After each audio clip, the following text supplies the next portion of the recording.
Okay, check that when you have a second. Say get back over time.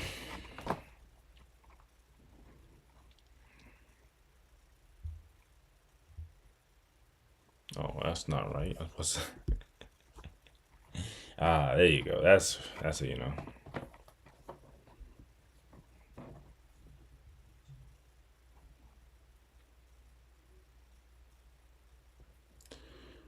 Um,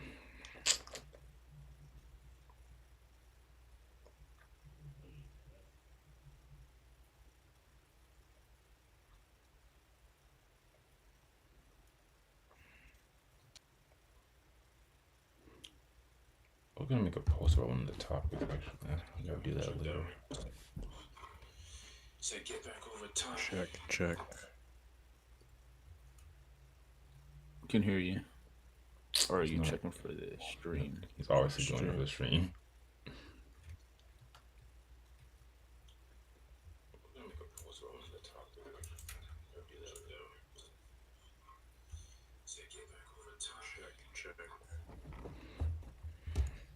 We're good. Good. Make sure you drop a comment and make sure that's working too.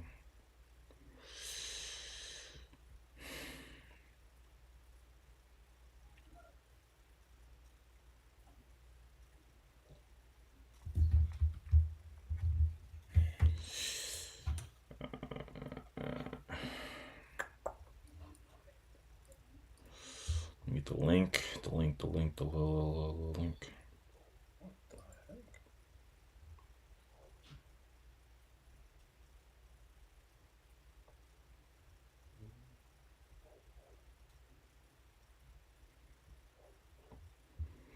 So get back over time.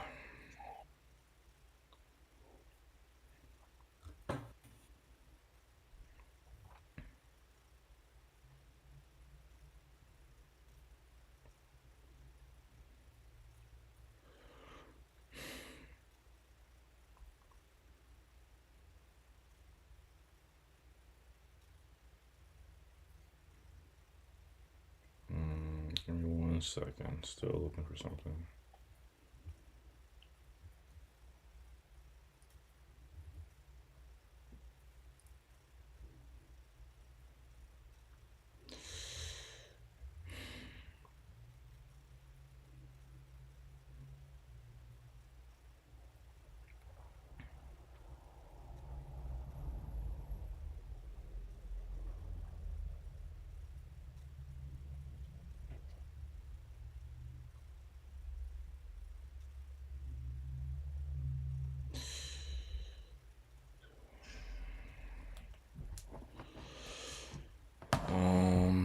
What else? What else do we need to make sure everything's good?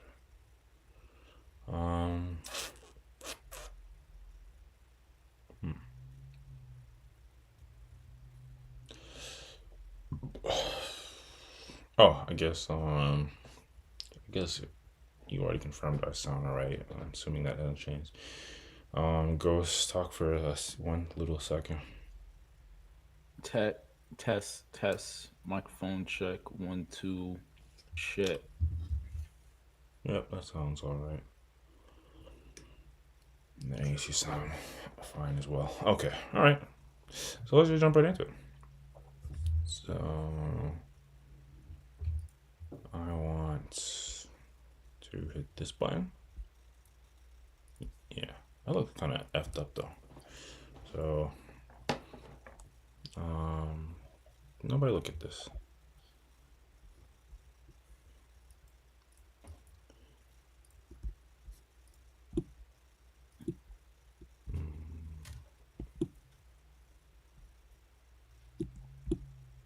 There we go. Spin that. There we go.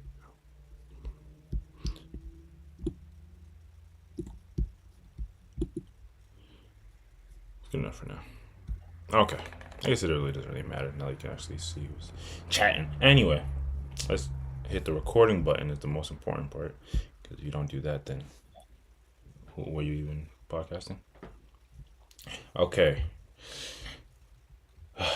Welcome back, guys, and welcome back, everyone, to the Be Warned and Be Filled podcast. We're back. We're back. We don't have everyone here, but we do have some of the guys, the bros, the family. We got Ace. Sup? We got Ghost. Yo. And we got myself, Quest Lando. Guys, how y'all doing? How y'all feeling? Not too bad. Decent, I guess. And I'm not feeling too bad myself. At the time of recording, it's mid-February, and I have been alive for the better half of 30 years, and I'm just now learning that President's Day is a day off. Salute to everyone that has that day off, and also salute to everyone that doesn't. All the hardworking brothers and sisters out there. So it's fun to be a long weekend. So I hope everyone is and having an enjoyable weekend. Maybe getting some rest on Sabbath. Maybe just, hanging with family, friends, this, that, and the other. There was one other thing I wanted to say real quick. Obviously, we're not here to. This podcast is not about chit-chatting. That's what it's about. I can't remember. So I guess I'll just get straight to the actual stuff. So, if you know anything about our podcast, or if you're new here, this Be Warned to Be Filled podcast. And of course, every week we try to do a music selection of the week, where if you're looking for new music, a new artist to check out, we provide that here. You can look in the description below to find the Spotify playlist to that, as well as after we put the timestamps in it. So if you want to come back after, you don't want to listen to us live, you can just listen to that. And if you want to jump to specific topics, you can do that as well. And if you really want to listen to shorter versions of the content, we also edit the videos. You can look on the channel under the videos, and you can see all the topics spliced down to shorter videos, so you can just digest that. And also, we're always on the lookout for topics to discuss. So if anyone ever has a topic that they would want to go over on the podcast, please just send it to us, and we'll look at it, and we'll probably break it down. Because on this podcast, we go over a wide variety of topics. We're not just talking about the slice of the week. We also talk about sports, music, entertainment, advice, first and foremost. I don't want to say drama, but some things do kind of fit in that category. Science, technology, history, all that above. We're very broad on this podcast. But before we jump into those topics, we also like to start off with any content recommendations that we might have come across. So I guess for that, do you guys have any recommendations that you came across for the past week? Not for me this week. Yeah, I got a quick one. I finished Jujutsu Kaisen season 2 yesterday, actually. And yeah, everyone's been talking about how great it is, and it pretty much lives up to the hype. I didn't love the ending of the season, but it does set up pretty well into season 3, and the animation top notch. If you're looking for a battle shonen anime, you're pretty much not going to get better than this entire season. Non-stop action, almost no filler. So yeah, I would recommend it. Nice. Yeah. Obviously, JJK is like one of the best series ever. Just like that is a double cosign over here. Nice. Okay. So light on the recommendations, but still worth checking out if you're looking for something new, like Ghost said. If there is nothing else, which I'm really in that space, so I think I'm forgetting something, but it is what it is. Because I didn't write stuff down, that's why. I'll write it down while we're getting into it. But let's not delay any further. Let's jump right into the topics. So give me 1 minute. Fix some stuff around. I guess we're not necessarily starting soon. There we go. Today's the 17th. Yes. Okay, so let's go here. Let's do this. I didn't want that. I want this. Yeah. Okay.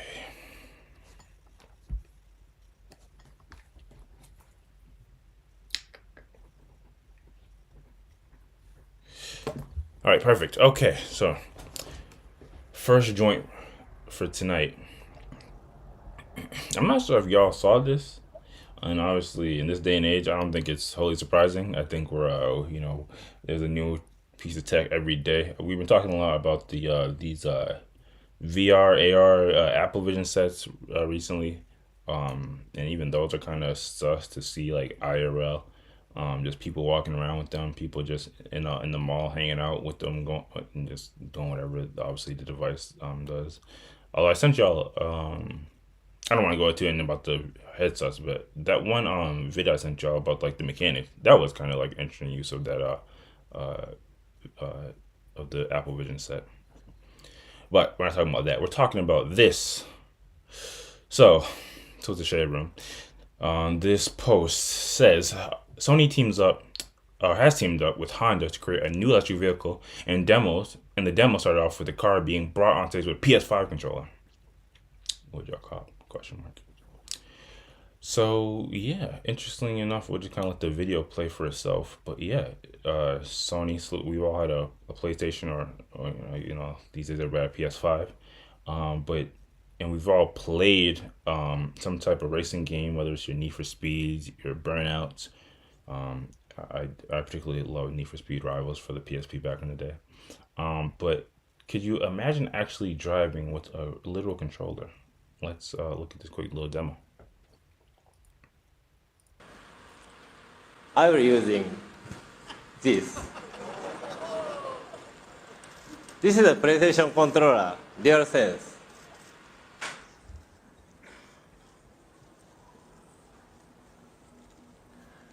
Using this controller, I'd like to show you an aspect of the software-defined vehicle.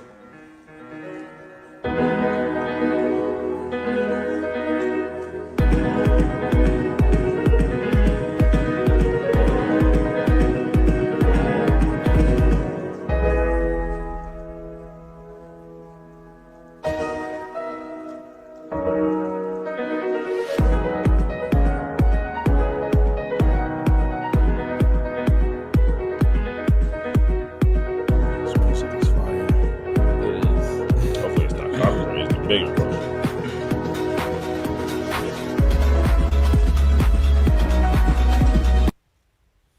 And there you have it. Like you said, like the brother said, he literally was able to bring that car with the controller. And obviously, in this day and age, where we're kind of moving towards like self-driving cars, it's all type of self-assist where you don't even have to really have your hand on the physical wheel. Driving with the controller doesn't seem like so crazy, but just something light to start off with in the technology sector. What do y'all make of this? Would y'all be would y'all think it's cool or think it's strange to live in a world in which you could be driving a whip with a controller? I guess it would be more so from like a outside perspective, because I don't know if it would make sense to be driving in a vehicle with a controller. I don't know if that's gonna give you more control than the actual wheel. But what do y'all make? What do y'all think about that? Start with you, Ace. I mean, I can't imagine driving driving the vehicle outside the vehicle in general. I don't know how he did it and didn't get screwed up with left and right being in front of the vehicle like this. I don't understand why you would do that. Um, Yeah, you unless you probably obviously have to be obviously looking at it from like a minor perspective, like a third, yeah, actually no, you could do first person. yeah. You'd have to do first person. Uh, yeah. Well, I guess you wouldn't have to, but I don't see how they would set up third person. Um, yeah, I don't understand what the point would be to have the ability to drive the vehicle from outside. I was thinking, You never just wanted to go to the corner store real quick, but you don't feel like going? Man, oh, um, Okay, gotcha. Yeah, that makes more sense. Except the vehicle, like, how would the vehicle get the food or the groceries or the items? I mean, it'd be like the reverse DoorDash. It's just like instead of them bringing it to you, you bring your vehicle to it, and then you just have them put it in the car, and then you drive back home. Literally. Gotcha, gotcha. Yeah, I mean, I can see the convenience of that. Yeah, if that's the proposal, yeah, I don't see the issue. Maybe I would do it. Um, yeah, with the controller, that's You fine. think you think you have enough driving experience to drive a real car with a controller? I do, I don't think it would be an issue. Fair enough. I wonder how that would work with speeding. What are the speeding laws if you're driving from how many around the world? Do you still get the speeding ticket? Anyway, Yeah, they have to make sure they specify the controller of the vehicle, whether they're there or remote, maybe, damn. What if your controller battery starts to die out? Oh my yeah, or goodness. the trigger gets stuck. Or if you get Uh, pissed and you roll rage and you slam the controller. Jesus, sure. Getting road rage from while driving the car from your room is crazy. That's a good point It's like a because it's like a video game, except it's real life instead. yeah, that's a good point because I part of the incentive for not getting getting into accidents is that you would get hurt. So Oh shoot. Yeah, people will be roll raging and then say, F you, I don't care about this car. It right, just yo No, surely you that still have to care that about the car. Ah, and in the jeez. moment you're not even thinking about that. You just thinking, how can you get back at this person? yep. There definitely Man, be people that's throwing the crazy. controls, like you said. But I guess aside from the road rage aspect, what do you think about this, Ghost? Could you imagine a world in which you driving from a controller? Uh, honestly, no. I mean, I think it's a bad idea if you're in the car. I think it's a bad idea if you're out of it. Like part of the, I guess the deal that comes along with driving is that it's kind of supposed to be inconvenient and unwieldy. And I'm sure there's, even if we were in a car with a PS4, PS5 controller, it would be easier than the process now. But it's just, it would be too easy. And people people's attention spans aren't that great even now when they're driving, and you have to have essentially all four of your limbs engaged in some capacity. Your eyes are on the road. If You you do not have to started have all driving with a four of your PS, limbs. Have you ever driven with me? I barely use one. man, at least half your limbs. How about that? Mhm. Fair enough. You regardless, it's like you have to have some level of uh active involvement and just can space out, but then you'll die essentially. So there's always got to be that element of fear and caution. And if you're, I'm kind of focusing on if you're in the car driving, but even outside of it, like it just becomes too impersonal. Like if you're driving a car, like a remote control car, it's like you're not going to have that same level of fear and caution that you would otherwise, and I think it would lead to a lot of unsafe behavior, like we kind of touched on. So I am not for this. Got you, got you. And obviously, I don't think the specific purpose of this demo was to show that, hey, we are planning to set up so where you can drive from a controller. I think they just wanted to, do something kind of neat. Although the fact that Sony is missed collabing to make a car in the first place is interesting in itself. Right? But I guess everybody wants to slice in the, pardon me, in the electric car EV department. So yeah, I'd be interested to see it. But yeah, I think most people ain't with the controller. I think most people would just like to have the car drive itself, which again, where people are miscomfortable about that. But yeah, not too much. I think it's still kind of dope and interesting. maybe something you try out as like a demo. But if there's nothing else, we can move on to the next topic.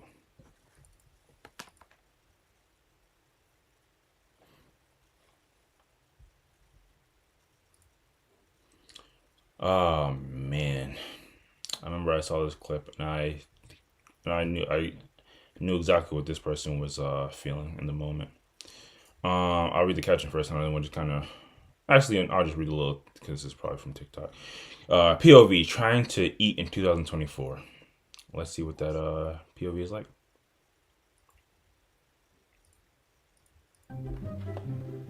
Stop eating eggs. Why is nobody talking about how detrimental eggs are for our health?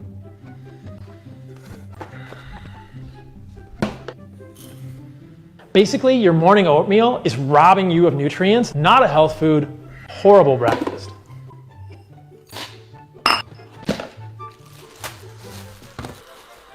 Throw the white bread away.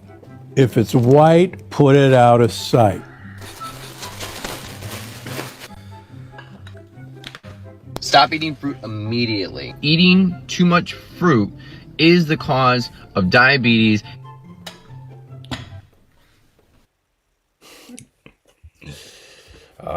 Yes.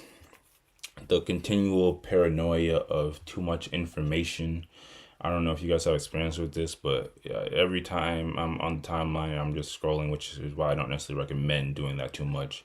You come across someone like providing information that, hey, the thing that you enjoy eating and that you may even thought is healthy is actually robbing you of nutrients. It's causing your teeth to fall out. It's giving you stomach worms. It seems like every time, it seems like every day, there's a new discovery of that things that we enjoy eating or think are healthy for us actually are not healthy for us. And obviously, the other thing that comes with this is it depends on the who's giving the information. Because I think we had a similar topic about this in the past. It was something to the effect of like, depending on your source, somebody could say like this is really good for you. I think it was about coffee, but then somebody could say, hey, this thing is actually like really bad for you. So it like there's really not even a consensus on some of these things. And obviously, I think some of this was kind of meme-ish. I don't know if those specific video examples that they were showcasing are real, but I think you could find a video or an article or something about anything, and someone's gonna say it's actually bad for you. But the unfortunate thing is this is actually like a real thing. Like people like definitely get influenced by like some of these videos and actually completely change up their dietary habits based off something they come across. Because I mean, everyone wants to be healthy at the end of the day. So I mean, if you're coming across somebody that's saying bread is killing you, I mean, you might just drop it. So I was actually kind of curious to know what y'all think about this. Do y'all ever or do y'all ever get influenced by a video or like an article or something, something that you enjoy or not you fully enjoy, but like something that you might have eaten in the past and you kind of gave it up because you found out or somebody said it's not actually that good for you? I have another follow up question, but I guess I'll start with that. How about you, Ghost? You ever got influenced like that? Yeah, to some extent. Like, first of all, it kind of depends on the source. Like, if it's a TikTok video like that, I'm ignoring it really, because I won't say I'm ignoring it. I'm taking it with a very large grain of salt, and I'm gonna look into it for myself. Like, again, I'm not a nutritionist. I'm not a dietitian. I'm not gonna do like a full scientific study on it, but I'll give it a Google. And if there's a few other sources that say, actually, yeah, this isn't good for you, then I'll consider changing that diet habit. Excuse me, that habit, whatever it is.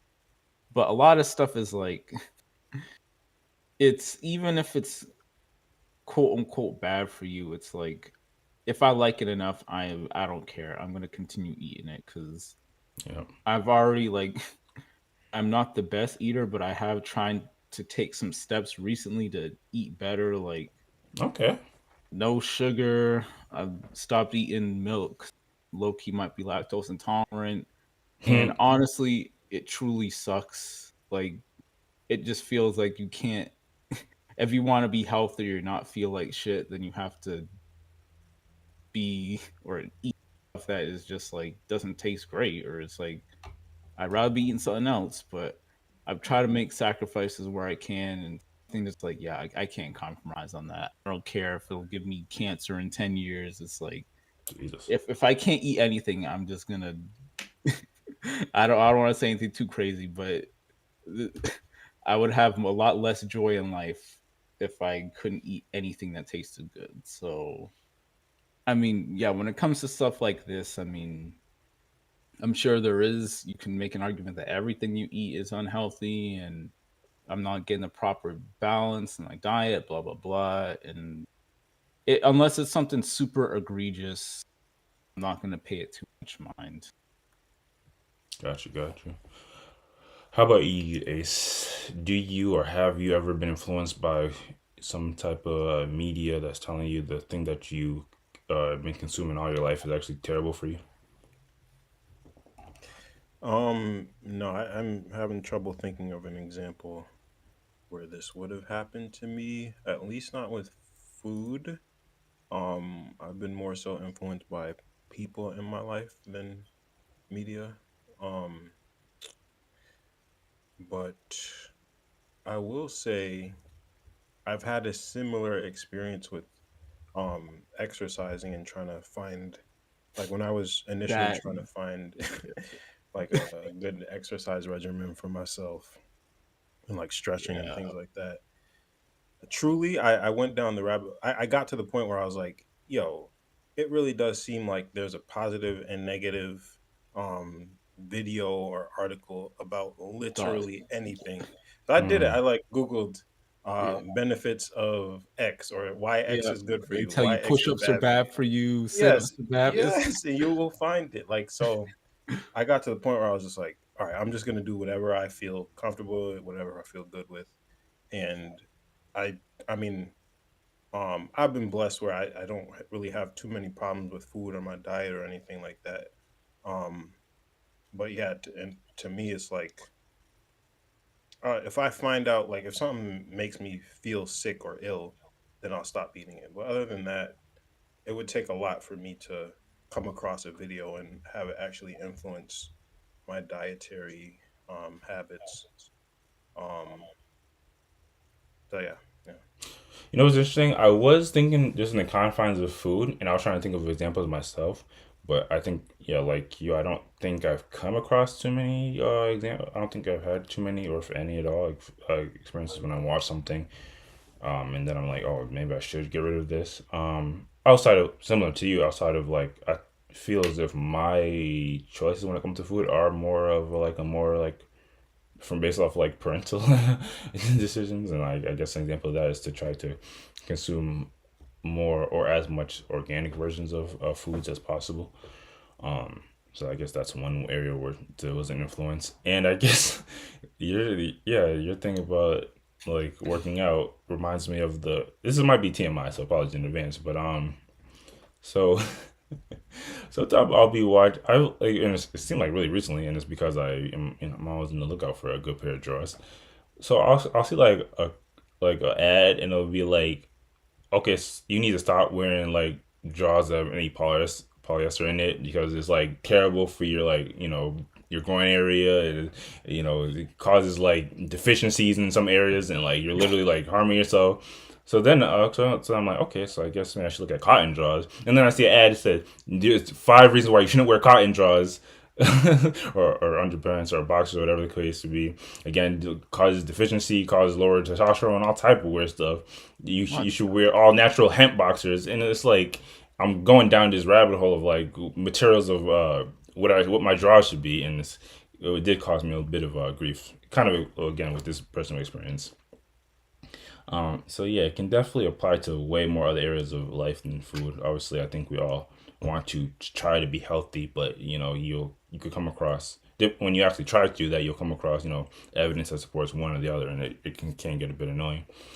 And I think you guys kind of touched into it, but the other thing I wanted to inquire about was like, and I think we have a relatively healthy grasp on this, so I guess it's worth asking if somebody was like going down rabbit holes and they're coming across like videos or like you said articles that like saying like pretty much everything can be bad for you, and they're starting to like damn near have some paranoia about what they should eat, consume, or I guess even work on.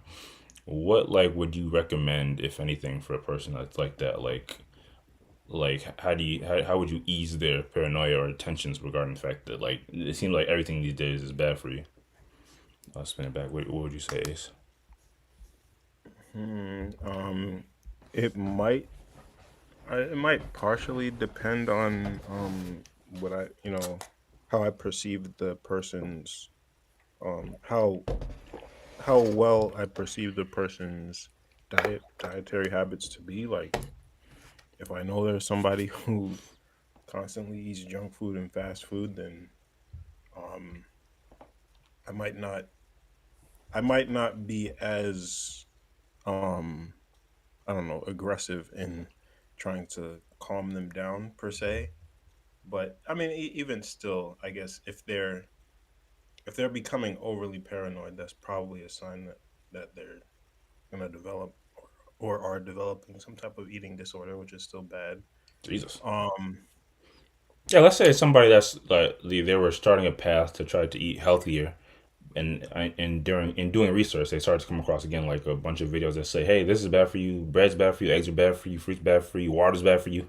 And then they're starting to like develop like an annoyance and paranoia about it. What would you say? yeah, if it's that extreme, it's like Oh, and real quick, I actually did see a video somebody recently where a guy was like drinking. Well, this is why drinking regular water is just not regular water, but just yeah, just basic water. Spring water is bad for you. I mean,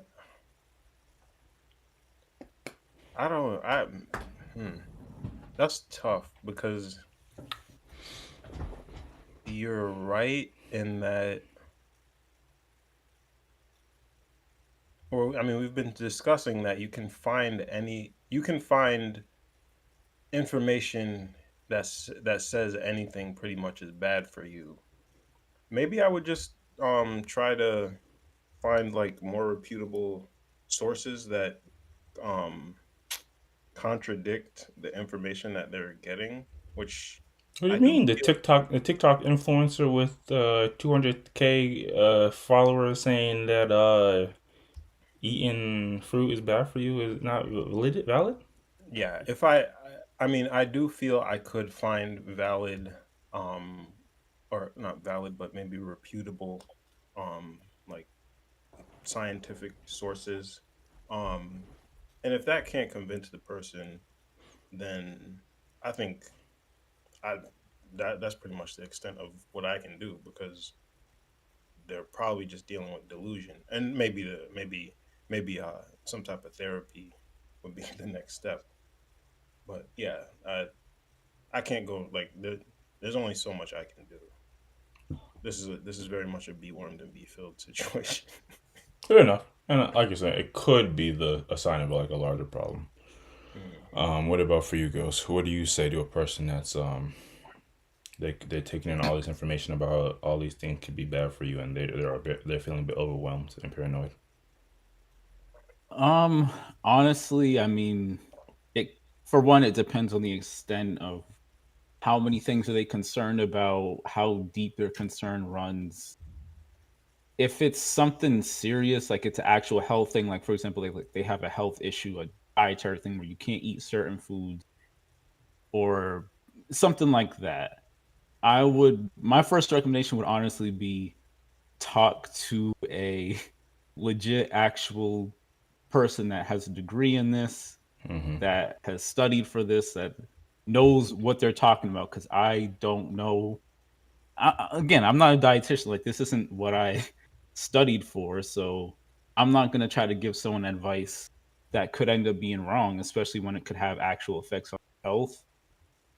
So really, that would be my main advice.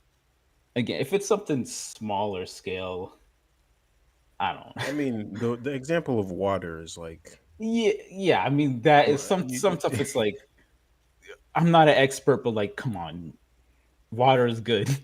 I know that. I know that much. I don't know. That was funny.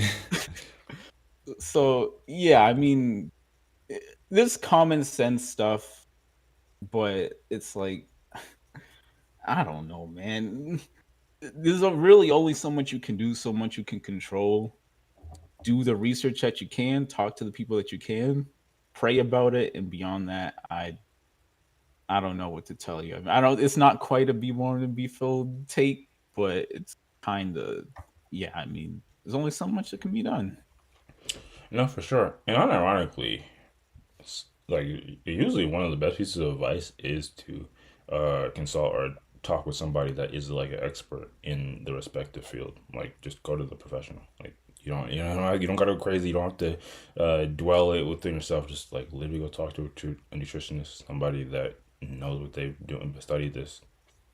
Definitely a great better starting point than overthinking it yourself.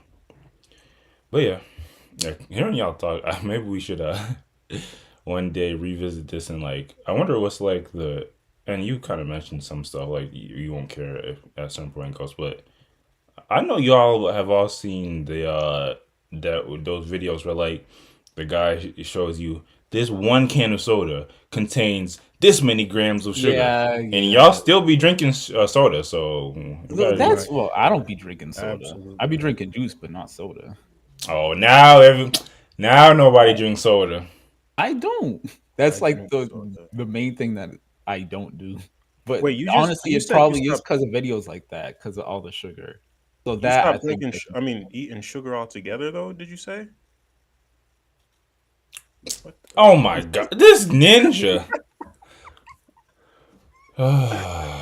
timing was amazing. Sorry about that, everyone. You No know, denials. God, that's a good I think effort. I'm back. Yes, we can hear you. My bad, y'all. I have no clue. It just Discord just completely crashed. That's good. Sorry. That's one day it'll be all be in person, and maybe no one can just Yeah. tip I don't know. out. It's 2 straight weeks. I don't know what's going on. So again, at least it's anyway. I think Ace was asking you stop eating sugar altogether. Oh yeah, I was saying no, I haven't. I've tried to cut back on it. Like one thing I don't eat any candy, don't drink any soda. I've tried not to eat any like pastry shit like that. Sticking to fruit. It sucks, but and I don't even know if it's making a difference. Good on you. But like I really the soda thing is I've never drunk soda, but It recently the sucks. rest of the sugar stuff. It sucks short term, but you really adapt to that, and you don't even be as you get to a certain. Cause I'm on the same type of time. I don't really be eating candy or y'all know I don't drink soda. After a Yeah, while, yeah. you just be like, yeah, you don't even miss it. And of course you won't. It's because you're not super unhealthy. But if you were like super unhealthy, you would notice the differences immediately, and the impacts would be you live longer. Literally, just live longer. Yeah, that is the best incentive. Yep. No, well, to be clear, I'm not doing any of that. So. Fair enough. I also think life is all about balance. So obviously, and we're not coming out here and saying you shouldn't consume sugar or you shouldn't have like I quote unquote on the same type of time. I try to not consume as much sugar as I did maybe when I was younger. But I mean, I'm still gonna eat my morning pastries in the morning. I'm still going to like eat cake. I said a slice earlier. Anyway, but yeah.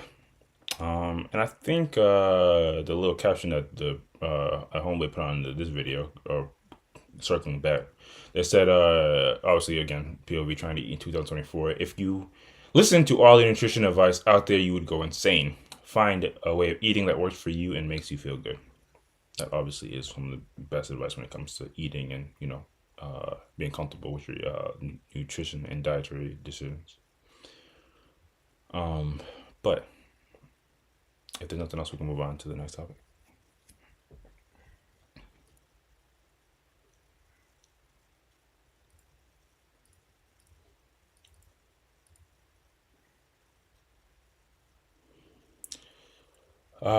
We were talking about this recently, so I thought what better time to actually just dive into the topic while it's fresh in our minds.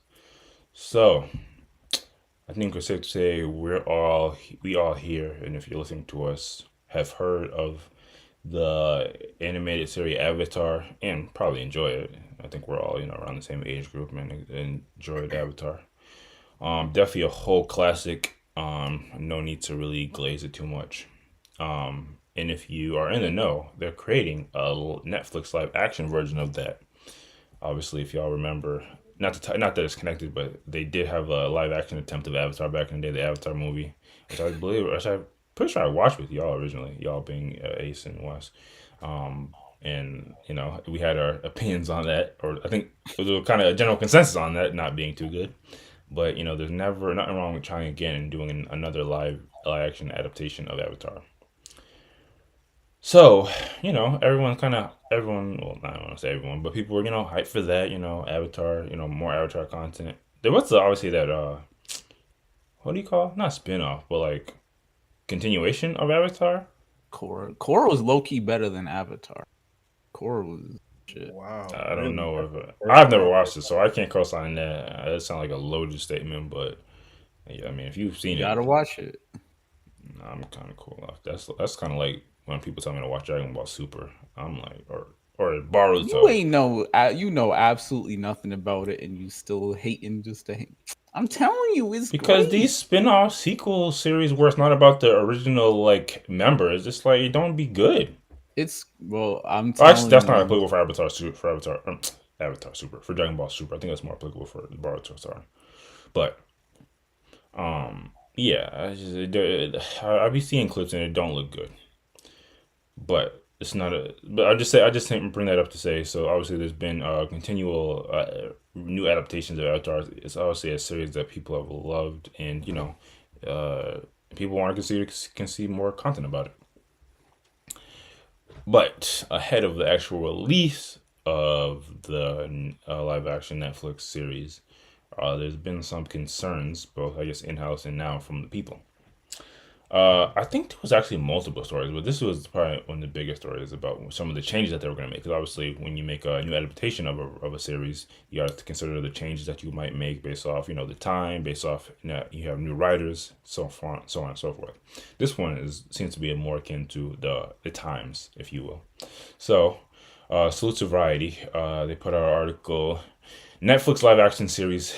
Netflix live action Avatar series took out how sexist Sokka was in the original, with a quote, "A lot of moments in the animated series were quote unquote iffy."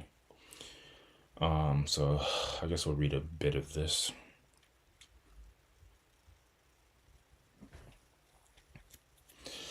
Let's see. When Avatar: The Last Airbender makes its live action debut on Netflix next month, Sokka. I hope I'm saying, what is his name? Sokka, right?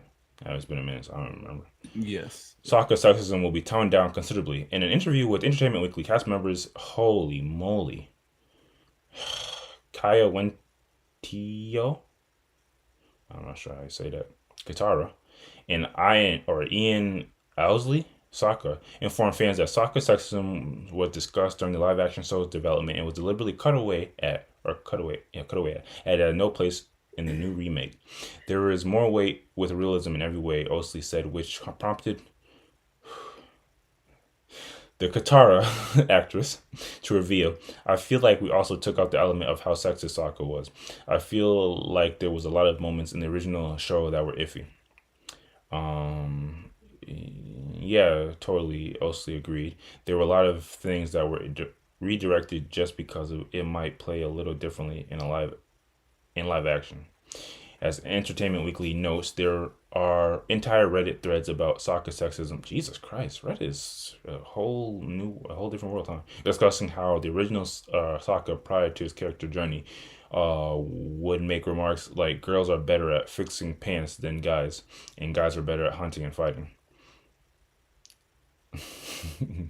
Damn, this is gonna turn into a topic about sexism. Damn. Sokka sexism won't be the only difference in Avatar. Fans seeing the Netflix Last Airbender. Showrunners Albert Kim previously said the show doesn't begin in the same way as the animated series. The live-action series will also show the genocide of the Airbender people and the rise of the Fire Nation, which was only alluded to in the anime series. Okay, so I guess in some ways it's going to be a bit more graphic, apparently. Jesus. Which is interesting. I'm not reading this whole thing. Let's slow down. Unless You can scroll through it, and if there's anything worth bringing up, you can let me know, I guess. Yeah, that's actually interesting because that kind of reminds me of the One Piece live action series and how they kind of turned up the graphicness of that. Not that I think they took out anything. Well, obviously they took out a lot, but not that I think they took away anything that was relevant to the story. Anyway, so yeah, there you have it. They delivered this. The Netflix deliberately made efforts to tone down some of the elements of some of the character, I guess. Specifically when it comes to Sokka, this quote unquote sexism that they displayed during the original.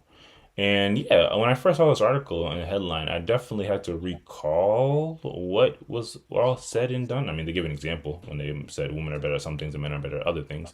And I guess they was specifically during an arc where I forget the name. Dang, if this was like a TV podcast or like an anime podcast, we know that all the facts for off the top of our head. But there was a tribe of like female The warriors. Kyoshi Warriors. There you go. Thank you. And I think when they originally met them, they made comments towards they like one they were like surprised and said probably made comments to the effect of you guys are fighting, you should let the men fight or something like that. And whenever you see changes like this, it really just comes down to not, I don't want to boil it down to a simple point, but the question of like, is it really productive to make these changes or should we stick to the source material? And apparently their rationale was it just wouldn't fit in a live action setting. Um, so I guess the question, well, we can start off with the question of what do y'all make of that rationale and their decision? Do you think it makes sense to make these type of changes due to the live action nature and maybe changing it from a modern perspective, or do you think that shows and yeah and remakes should try to stick to the source material as best as possible? What do you think goes? Uh, I mean, I'm not opposed to them making changes for. They gave a few that were kind of suspect to me, but if the showrunners or creators find a legit reason to make changes from the source material because I think it'll fit better or whatever, I'm not opposed to that conceptually. But for one, like I think a big issue with the way that they're phrasing it here is that it sounds like because that was a character flaw, but it was a big arc in the show that he got over that sexism, which again we can discuss the actual definition. But yeah, I guess if you want to put that label on it, it was like a big part of his character becoming better as a person. And if you have a substitute for that and something that you think would work better, then that's fine. But removing someone's negative character traits just to not be what's the word I'm looking for? Offensive. Yeah, not be offensive is just it's stupid because like sure people are more seemingly more consider people's feelings, blah blah blah, don't want to be offensive now because it's kind of the wave, but it's just still happens. Like it's still a thing, and if you get rid of all negative aspects of people's character, then it's a problem because you have characters that aren't compelling because they don't have any ways to develop. And I don't know if that's what's going to happen here. I'm pretty skeptical, not just because of this, but because I've seen some clips of the show, and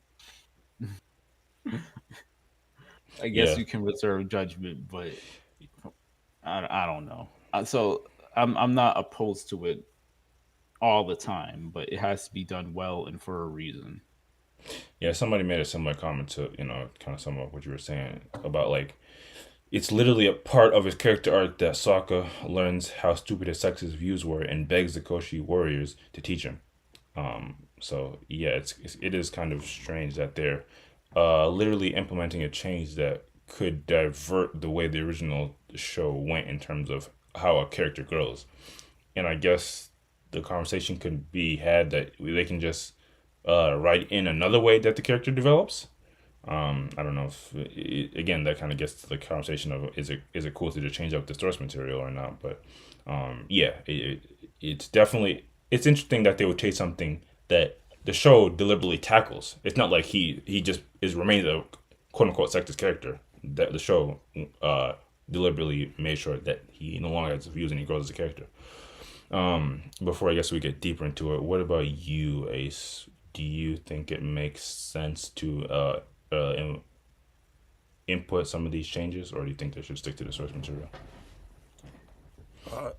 I pretty much second what Ghost said. Like, if there is an um, alternative means of character growth in the story for Sokka, outside of his sexism, as defined or as described in this article, um, then yeah, they probably have a good chance at some success.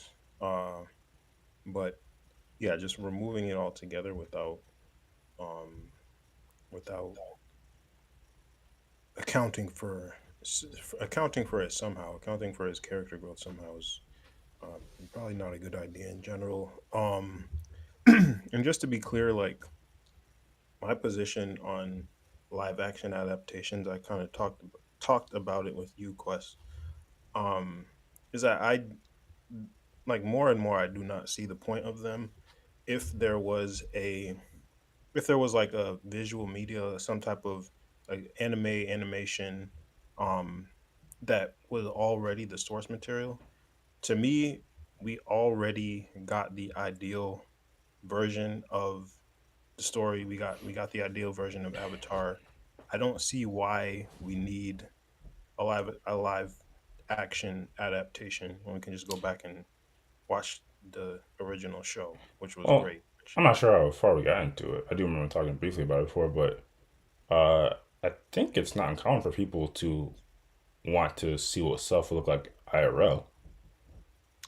Yeah, but I don't see, like, to me that's not only is it not a compelling reason to make a action adaptation just to see what it would look like for real, because again, like, on the other side of that, we've got the original source material that had the great story, that had the memorable characters, that had the perfectly good action sequences, like still great to Facts. rewatch. So we got all that, and the only benefit to to making a live action adaptation is you get to see it real. The downside is there's the possibility that they screw up the story, they screw up the characters, and either shortening it or cutting stuff or whatever, or doing stuff like this where we don't know if it's going to be a good or a bad thing. Um, and yeah, it might not look visually appealing either. Like maybe the stuff that worked in animation just isn't going to work in a Yeah, live action adaptation. we did talk about that. I find like depending on how I don't know if it's just a matter of how action packed, but I guess fantastical. Yeah, Depending yeah, on the way like the action is displayed, it definitely doesn't translate over. Like right. there's not there's the thing is it's true, but if you really like, I do hold that same notion, but I've seen interestingly enough, it's usually done by like some fans. I've seen some really good fan generated versions of live actions fights from like Naruto and other animes like that. So it can be done, but it does seem like they get it wrong in a lot of instances. Yeah, and I mean, to me, that's because most of the time it's about just capitalizing on a brand that's already established, it's already there. You already know you're gonna make. I mean, you can already project you're gonna make X amount of money, um, But we all going for understand. already, somebody that's already an established like IP. Go We ahead. all understand that it is common for people to want to see more content of their favorite. It's like it's why they keep making Spider-Man movies. You don't just you But could like you it's could have not just all made remakes though. What'd you say? it's not all remakes though. Like they make a lot of iterations of Spider-Man, Batman, etc. But it's generally different storylines. Like they're not rehashing the same beats over and over. For some, in some cases they do. Like we've seen like the origin story for Batman quite a few times in movies. That's true. That's true. But I mean, at least like the goal of the story is like they'll show different villains for the most part. It won't be like a beat for beat remake, I guess. It'll have some variety. Yeah, So I think not to Yeah, say yeah. that. Go ahead. Ace. No, I was just gonna say, like to your point, Quest. I do agree that people maybe people generally have this perception that they want to see more of their own, like more of the characters that they love or whatever.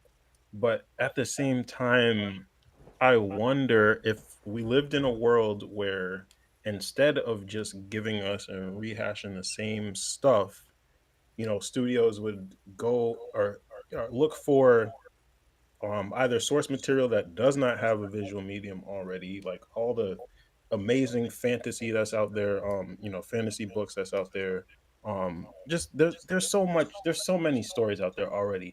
Plus, and then plus, um, having directors that and writers that are willing to come up with new stories to tell.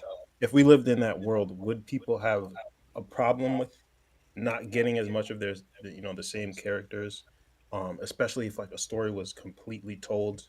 There there's no there's no more to tell. Like the Yeah, that's what you're original saying. intent of the story was completed. I feel like people would be quite content with getting more new things. Yeah, yeah. So yeah, It's a very what if type of world because like on the one hand, uh, I yeah, I think that would breed more creativity and more desire to create new stories. But yeah, the fact that like for like so pretty much since we've existed, people have continued to rewrite stories and tell them in different iterations in different mediums. It seems like people, why else would people do it besides if they want it? Like, did the first person that rebooted something or did a remake, did they do it because they think they were going to get like they were doing it based off an established the original content had established thing? They're pretty sure they were doing because hey, this was a great story. Now I want my version out there because I know people will enjoy it. hmm Um, but yeah. So I guess going back to the kind of original thing, while you're not 100% pushed away by the idea of them changing up this character development, as long as they substantiate it with still a compelling story for that character, there are other elements of a live action remake that make you a bit hesitant. yeah, yeah, definitely.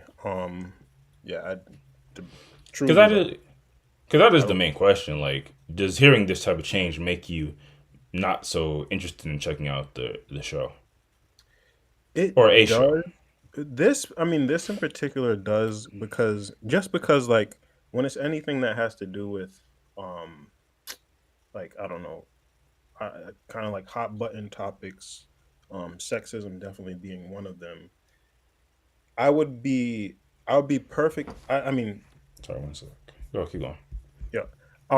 I think I would be perfectly fine finding that it happened in the show or um but hearing about it prior to the show coming out, it almost feels like they're trying to pander already. Like we're already getting evidence that they're trying to pander to a particular audience, Yeah. and that to me is not a good sign as far as um, just like the purpose of the show. Because, like I said, I'm already leery of it being a live action remake of something that I truly believe was like perfect. Like it doesn't need a live action remake. Dang, that And kind of then you're sucks. also starting to seem like you're pandering to the audience with this. That kind of sucks, but I mean, I guess they could say the reason for that is to like temper people's expectations. That there are some changes, but yeah, what is the reasoning for coming out and saying, "Hey, that thing that happened in the old thing, don't like we changed it. We changed it up. It's not here." Like, what is the point of that? I think it was it I have to look at the article again, but was it something that was asked in the interview and Yeah, they just scroll back responded? up. But yeah, that's what I wasn't 100% clear on. Only different. Just keep going. Avatar action. More rating realism prompted. Oh, okay. So they were talking about how it being live action means that there's more weight on the developers to make everything more realistic, and then the actress for Katara just revealed, not just revealed, but they revealed as example. We feel like how sexist Sokka was isn't reflective of real life, which I guess then kind of goes into the conversation. Was that like too cartoonish or too like what's the word I'm looking for? Not realistic. How he considered like females to be weaker warriors potentially. Yeah, I mean, I don't think necessarily that mentality is unrealistic, but I will give them that, like, if you're trying to make a show that's somewhat grounded in realism, at least as far as the characters are Sorry. concerned, you want to make it more serious, I guess, is the way to put it. Like, based on the trailers, that's what impression I get. Then in some ways Sokka was too goofy.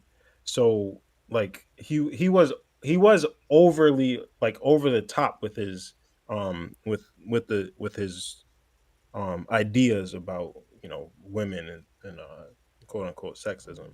Um but the at the same time, like, I don't think the mentality is unrealistic. It's just the way he expressed it is what was like, maybe too goofy for a more serious tone. So Mm-hmm. like toning it down, I'm more okay with, but completely removing it is where um is where the concern comes in more so. Mm-hmm. And yeah, I think again it's been a minute, but yeah, I remember elements of. I mean, whenever you have a cartoon, you're going to kind of be more expressive with characters than you would with live action. Because I guess correct me if I'm wrong, but he was a bit more cowardly at some Yeah, points. yeah, he was cowardly. Yeah, definitely. Yeah, and again, I'm really leaning on the recent example of One Piece, but I think when it comes to live action, developers tend to take like cowardliness out of characters, or as much as it is in like animated versions, because I guess coward being that cowardly isn't realistic in IRL. I guess that's his own conversation.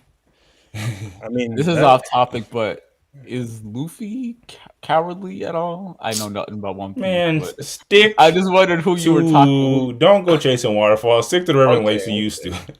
All right, just There I is was no, a just but there hold on. is a Let's character in Luffy's okay. crew that's I was just very curious. that is very cowardly. I was just I curious. guess No, to give Quest, that's context. actually, yeah, Go yeah, ahead, yeah. Go Ace. ahead. No, No, go ahead. I was just gonna say that's a great point. Like, if we want to sidebar talk about Usopp real quick from One Piece, who was the cowardly character, he wasn't played, in my opinion, he wasn't played well, especially when the cowardly parts came up. Like, it works much better in the anime than, to me, it worked in the show, or I don't think it worked in the show at all. Yeah. Like Usopp's cowardliness. Um, so again, like, that that's to my point about how kind of removing that goofy, like, over the top quality makes sense to me if you're going for a more realistic or more serious tone. Hmm. Um, And I guess so it all kind of goes back on your kind of hesitancy with live action in general when it was previously animated, because I think when we watched the animated version of One Piece and a live action version sorry, the anime version of One Piece and the anime slash cartoon version of Avatar, if a character cowardly, we don't look at that like that's strange. But I guess if we once we consume that, and if you translate it into IRL, and then the characters doesn't have that element, it's almost like the character isn't the original character that it should be. right, And right. again, I guess there's a conversation about like I don't know what's a good example of a cowardly character in a IRL slash live action show. I'm sure there's Yeah, definitely there some. definitely are examples. If anyone's watching, I guess they could, or if someone's Somebody could put in the comments. But I get whatever the case may be. That just seems to be a repeated thing that they don't really translate in IRL content. Um, yeah, I guess So I guess yeah, I guess if we are really sticking with the notion that like the level of quote unquote sexism that they displayed in the cartoon version isn't realistic, then I guess it makes a bit more sense. Um, and I guess maybe we should temper our expectations in general and just understand that live action version of shows they're gonna tone down how expressive a character was. Although there are some areas of, I keep thinking about the One Piece live action joint, and I would say Luffy, the main character, is in some ways more like lighthearted. Not more lighthearted, but I don't know. There's some ways where they kind of boost the character. So it's kind of strange. Um, I don't want to go down a whole rabbit hole, but uh, it's is it really sexist to think that men in general are stronger? Oh my gosh. No. Yeah, that's gonna be a no. Yeah, no. Yeah. It's on it in general. No. Yeah, it sucks because when you see topics like this, like there's a crowd of people that get really, really butthurt and they're like, this is why we live in a complete woke society and everything sucks and they want to turn everything and want to make women like men and men like women, which is true to some extent. But at the same time, it's just like it's really not that big of a deal. Except some things when you analyze them, it does seem like they are making blatant efforts to change things that aren't inherently that problematic in general. So it's kind of strange. And I guess, like shows and people are getting canceled every day, so I guess it's typically better to stay on the safe side, but then you stay on the safe side like this and then you get canceled anyway. Not canceled, but people are like, we're not watching this thing if they're gonna be changing stuff up, so it's like I don't know if a damned if you do, damned if you don't type of thing. I don't know, man. Was anybody really gonna cancel Avatar if Sokka was as No one was gonna do that. yeah, like No. yeah. Definitely not. I guess the other last thing, not last thing, I don't know if you guys have anything else, but it is interesting, like the original was for a younger audience. And but it still had some like coming of age, like okay, they're starting off as kids that are relatively innocent, and they're going through adversities, they're becoming more mature, and going through certain things. If they're saying this is going to be more real, and that's why they're toning it down, do you get the implication that it's going to be less for kids, and it's going to have a more serious? I mean, they literally mentioned it, they're going to focus, they're going to actually put more emphasis on the genocide of the Airbenders. So was it One Mike or Uchi Wally? Yeah, honestly, if they were trying to make it more grounded and realistic, then they would tone up the sexism. Like, 'cause in a society like that, it's gonna be super prevalent, way more than it would be in our society now. So Yeah, you do have to take in consideration of the setting of the story. exactly, like this is no modern society. Yeah, there's a lot of elements of this where, I mean, I guess it's good that they're giving they're setting people's expectations up to not be surprised by anything, but I guess you're surprising people by informing us about the changes that you're making. Yeah, honestly, I feel like if they didn't say anything about it, then people might have noticed, but it wouldn't have really been a big thing. Like, That's what I'm saying. I think some of these companies, organizations, they shoot themselves in the foot by like trying to. And this was a single actor or the single actor speaking on it. It's not like the writers of the show came out and said, "Hey, we're making these conscious decisions." So we can't blame the entire development team. But it seems Yeah. like people really want to make a push by making them feel like they're on the right side of history by making some changes. But man, it's better to just show it and then let people come to their own conclusions. Because yeah, this started off on a bad foot for a lot of people. yeah, and then last thing, this is kind of off topic, but I do think there's one extremely good example of an excellent animated adaptation that was done live action and was arguably better, and that is Lord Lord of the Rings. Yeah. Okay. Okay. There was an animated version before the movies.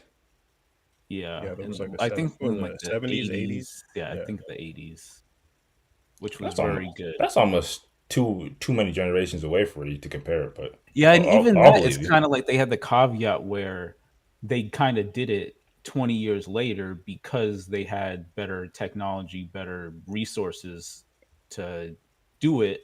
And it kind of made sense where, okay, you can't do a live action in the 80s that would be on the scale of the 2000 movies. Mhm. So it made sense why they would choose to adapt it, I think. But yeah, Yeah, if outside of that, I something's don't. like super old, you definitely should reboot it, even if and obviously the changes you make along the way are a different story, but you should definitely remake it.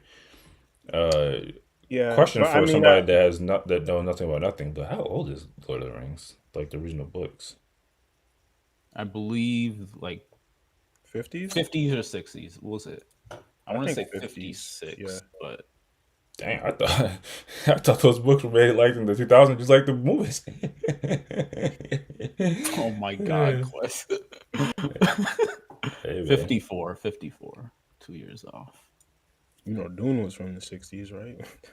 Yeah, I wanted to go back and watch the old Doom, but y'all weren't with it. No, That still movie was. I didn't finish the whole thing. That thing was garbage. Haters. Anyway, were you gonna say anything else, guys? Um, shoot. Yeah, it was something minor. I forgot. I'll say one thing. We got a comment from Mr. Moist. I wanted more with That's the what's up. blood bending. Blood Minute. Oh, that must have Mm. been Original series. Oh, in the so ri- if they explore that more, and they got into Bud Bennett and Cora. Just Okay, saying. that's Just saying. fair enough. And that was like a one episode arc. It wasn't even meant to be that big, but that's a good point. it was still fire though. It was. And again, it's a whole bigger thing, Cora. Just saying. Just saying. I'll come around when I see a good like clip of a. Y'all would like, especially you. I think you would like. It's like steampunk esque Mm-mm. I'll theme. Like they age it like it's a technological leap by I don't know if it's 100 years. It's less than that, but it's like kind of like the transition from Mistborn to the follow I'm up series. convinced. I'm convinced. I'm I'm convinced. not. I'll say Again, it's not a perfect series, but it's extremely good. I'll probably come around if I see like a clip of a really good fight. I got to see like that's what really makes me want to go see a series. I got to see a really good fight. And then oh damn, I got to check this out. But all the same, yeah. I mean, I don't know if this will be the last time we talk about this. I'm sure. I know. I don't. We definitely don't have it lined up to watch it ourselves, but I'm sure there'll be more conversations regarding it. That's gonna suck if it sucks because the live action movie sucked. And, like spoiler alert, it sucked. So if this sucks, damn. I don't think anything this does could be worse than a live action movie. Like that was one of the worst movies I've ever seen in my life.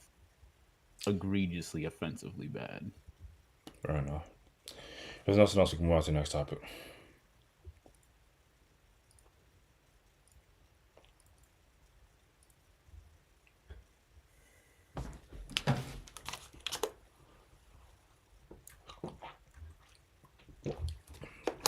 Oh man, I don't even know how to transition this. Whenever Tyrese is involved, it's a bit of confusion. But I will say salute to Tyrese. Obviously, a really talented brother. While his posts a lot of times don't really make a lot of sense, I thoroughly enjoy his interviews and them breaking certain things down. And at the end of the day, we all love the meme. What more do you want from me? But he made a relatively interesting post not too long ago, and I'm really interested to know what y'all think about it. So, Share Room posted it, and they said, Tyrese explains why he sometimes wishes he was born Latino. Now, before we get into this, again, I'll say salute to him, but one thing I don't like about him, and I don't like about a lot of people, a lot of these artists, if you scroll over, is when they post, it's always a long novel. Like, bro, Who's reading this shit, bro? that's not what social media is for. You don't post, like, you need to bring this shit back to Tumblr. Like, Post it on a blog or something. nobody asked for this. It's only us that's reading this entire thing. I'm telling you right now, we're the only ones. But I digress. All right, so Tyrese says, sometimes I wish I was born Latino. I mean, the Latino community is grounded in family, loyal, I think it's a little T, entrepreneurs, businessmen, and women literally represent the dream, the grind, the hustle, doing whatever it takes to stick together against all odds. If us is, I think I say in Black culture was more grounded in these integral magical nuances of us, we would be dominant. I've learned a lot from the Jewish community, sticking together, eating dinner every Friday together. Did you say together twice? I've learned a lot about the Muslim community throughout all my travels in the Middle East. They have a father structure where they honor their fathers. In the Middle East, the thinking and the mentality is that they would much rather have a son over a daughter because they know that there is nothing like the leadership of a father and a man being the head of a household.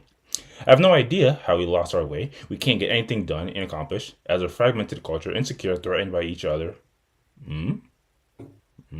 competitive towards our own race, killing ourselves every single day. Previously, the majority of us is black men, and the millions are locked up in prison. Of course, we are beautiful and we are beyond powerful, influential, and successful. But imagine if we all linked up like other communities have linked, poured and built up each other. Instead of moving like fragmented and dysfunctional, we have what it takes to take over the world. 3 exclamation points. Remarks. We are nothing trying to do it alone. Please chime in. Would love to know your thoughts on this. Well, Tyrese, we're here to give our thoughts. So this is the age-old, someone getting it off their heart, getting off their chest about their gripes with the black, quote-unquote, black and brown community. In this case, even comparing us to other communities, and even going so far as to where sometimes that they were born into some other communities. Yeah. Again, to recap, Tyrese is kind of expounded upon how, in his view, other communities have a lot of the traits that lead to a strong community. Having a decent hierarchy. Being focused on family, being focused on community building and growth, honoring father with Middle Eastern communities. And I don't think he actually got a tremendous amount of backlash. So, I mean, that's good. And I think when we take a step back, I think people generally agree that there are some problems, not some problems, there are problems within the black and brown community that seem to not be able to get resolved for one reason or another. But it's still interesting nonetheless why he would say it like this.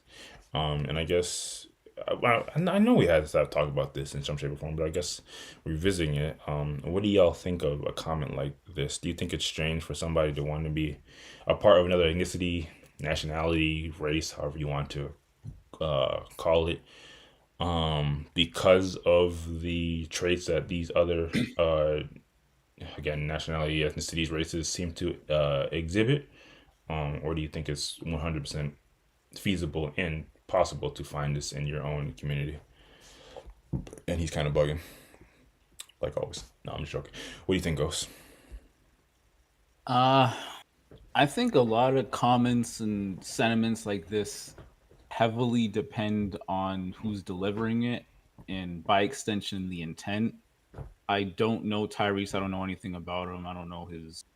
Come on, you've seen some of those Transform or Fast and Furious movies. Don't get to capping. I see his movies. I don't know what he's about as a person, but giving him benefit of the doubt, assuming that he's coming from a place of trying to better. And he's on R&B artist.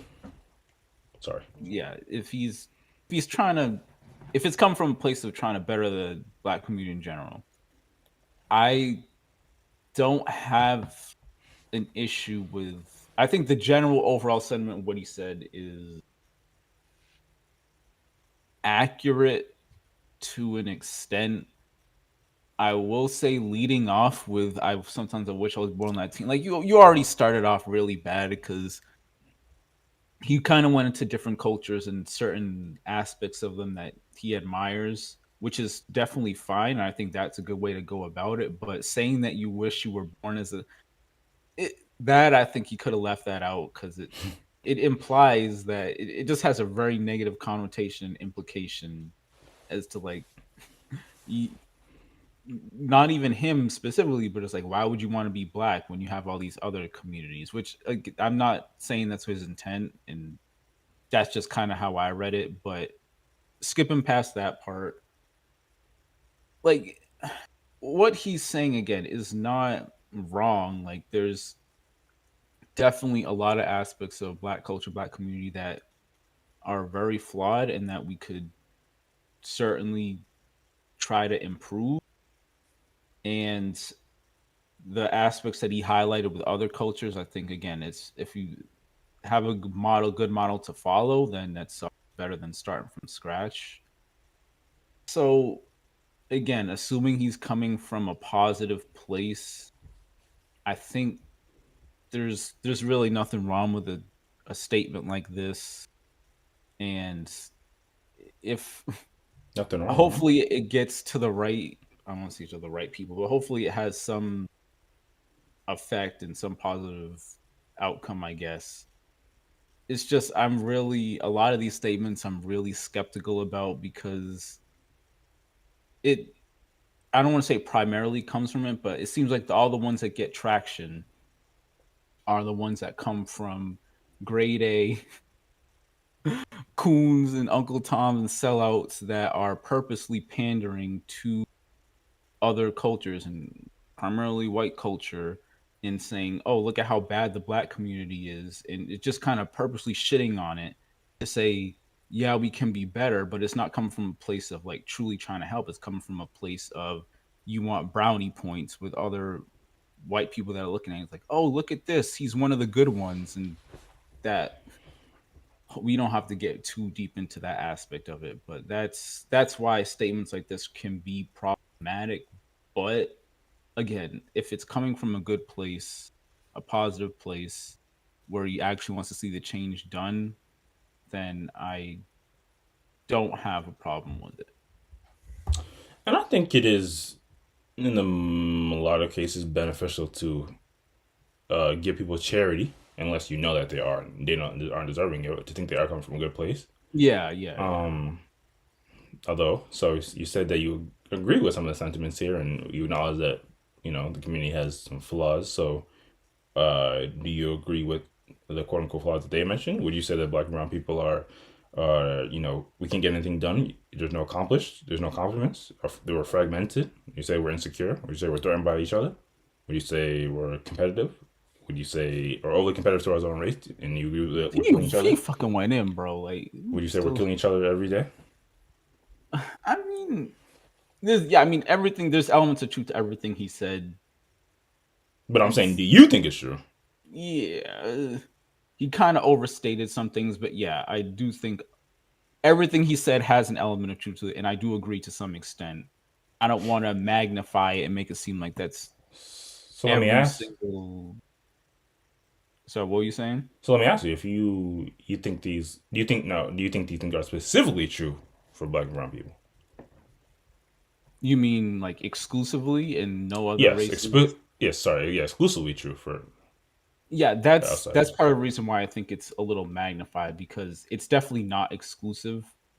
Okay, I don't really want to compare it, because that's when we get into the very sketchy territory. I don't want to look at it like that. I'll just say that it is true for black communities, and I'm not trying to say relative to other it's more or less. I'm not comparing. I'm just simply asking, do you think that's true in the black and brown community, and do you think it's only true? Yeah, definitely not only true. Okay. I mean, it's funny, we were watching the Vince Staples show yesterday. That whole cookout episode, it was like the family reunions, like, and that brother at the end, I was walking away. it's like that sentiment is, I don't want to say it's being echoed here because it's not on that level what he said, which I was, forgot what why he do we have said. to be Why black? do we have to be black? Yeah, I'm That's not going exactly that far, what he but said.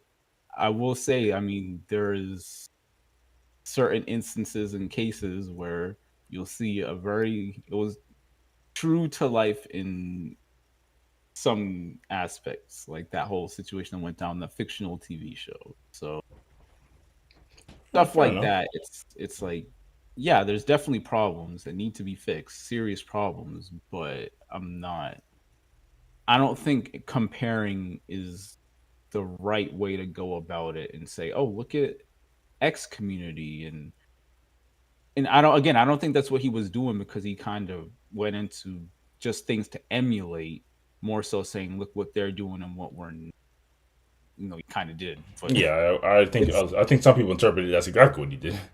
yeah, it's a really thin line to tread.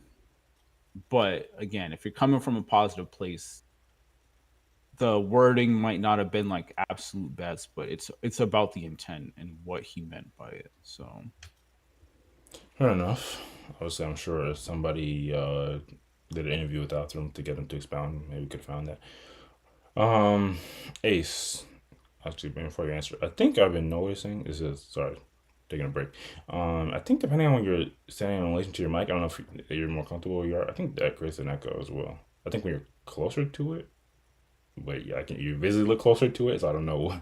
I know some people are sensitive about if you're telling them where they are in relation to their mic, but I think depending on your location, it creates an echo When I'm closer or when I'm further? when you're farther.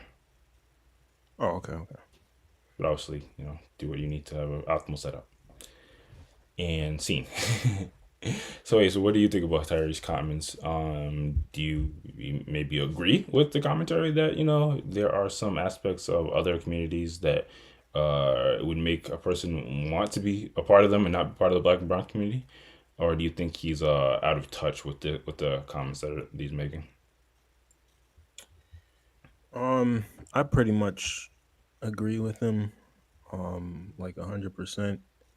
And this is Uh probably oh. because I've What do you thought what this. do you what do you mean you agree with them?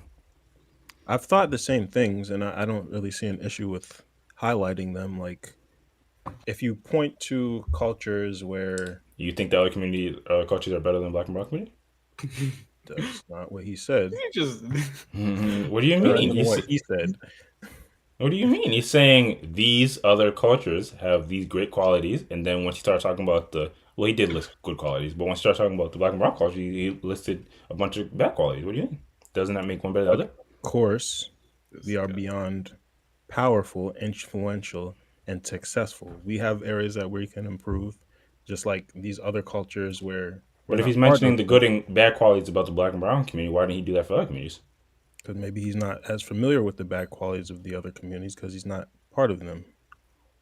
But you're familiar with the good ones, so you're just going based off a surface level of interpretation of what you viewed. Yes, And you think that's a health? And you think if you have that, you should go on to speak on it like that? I think it's fine because if you're gonna let me talk, I'm just, all he's oh, I'm just asking you about what you're saying. what he's doing, like I mean, as is obvious, is he's highlighting things that he finds to be deficient within our community that are, I think, easily identifiable in these other communities. I've seen it, especially like the Latino, the comments about the Latino community. I think are in particular for me something that I resonate with as far as seeing and um, thinking like, damn, yeah, the Latinos that I'm familiar with, that grew up with, they do have this Keyword that familial, you're familiar with. yeah, have this familial bond, try to stick together. Um and I do, like, for me personally, my in my own family, I don't necessarily see that as much.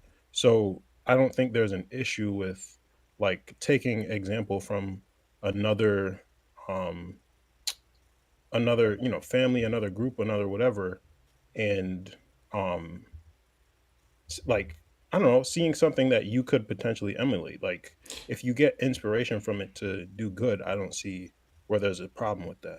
Well, we're not specifically only basing off our family though. Talking about the entire community. Well, yeah.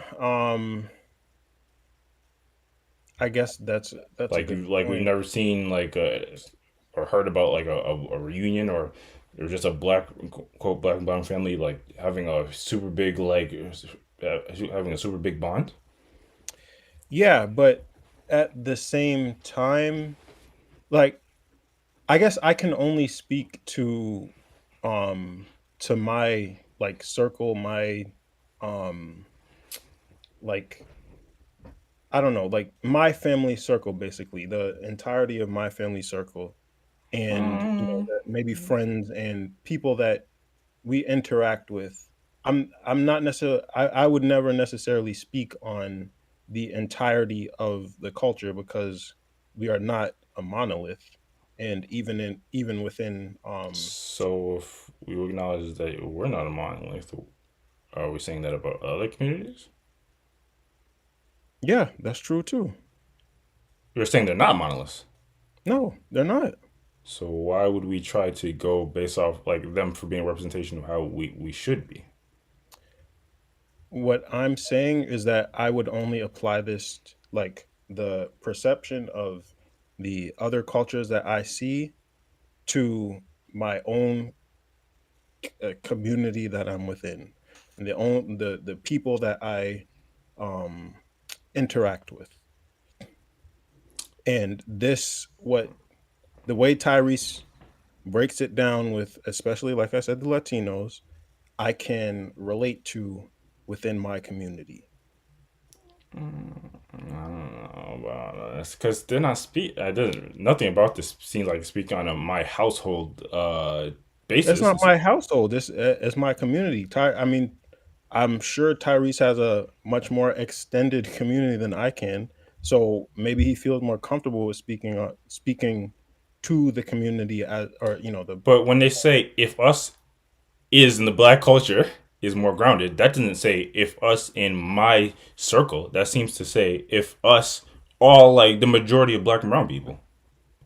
Like I don't think people interpret this as he's talking about his group. They're talking about black culture as a whole, or as as a majority. Yes, that's fine. And if he's comfortable with speaking to the community, I mean, the black culture, I should say, as a whole, based on his experiences and interaction in his life and his level of influence, I don't think there's a problem with that. But I can relate to it in my much smaller circle, and I don't have an issue with applying the same mentality to my circle or to my community, however you want to put it. Okay, I'll give you that. I still raise an eyebrow at the notion that if you're not like, if I really take what you're saying to be true, wouldn't it make more sense to say, hey, this other specific group or family, they hold the values that you would probably want to see in your specific, if you're really going to look at it on this small scale, which I'm not even really asking y'all about, but if you want to take it there, like, again, you're saying you can relate to him, but he's relating on a macro level. And I don't know if that macro level is applicable on the micro level. I mean, like I said, he has, to me, he definitely has more of macro um like, I don't know, experience or whatever, or experience level. Right? Again, he's had more level of influence over, like, literally influence over the culture, Yeah. being in the entertainment industry, Mm-hmm. movies, music. Like, he's had that level of influence.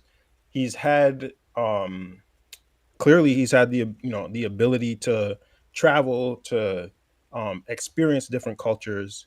Just to be And clear, I'm not questioning any of that. yes, while his experiences are not going to literally be every black person, every Muslim person, every Latino person, the general impression that he's come out with is what he's describing here.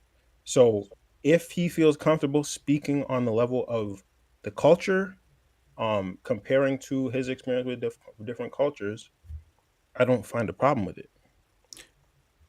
Well, let's be clear. Maybe I guess I didn't interpret the way what I'm asking. I said even like I'm his point. We're kind of pushing that aside. You're saying you can agree with them on your level, but I'm saying I'm questioning that because if you can't even take what's applicable on the macro level, not being monolithic to what you're talking to your community, then how could you say, okay, so this community over here, it makes sense that we want to take some of the good traits from them?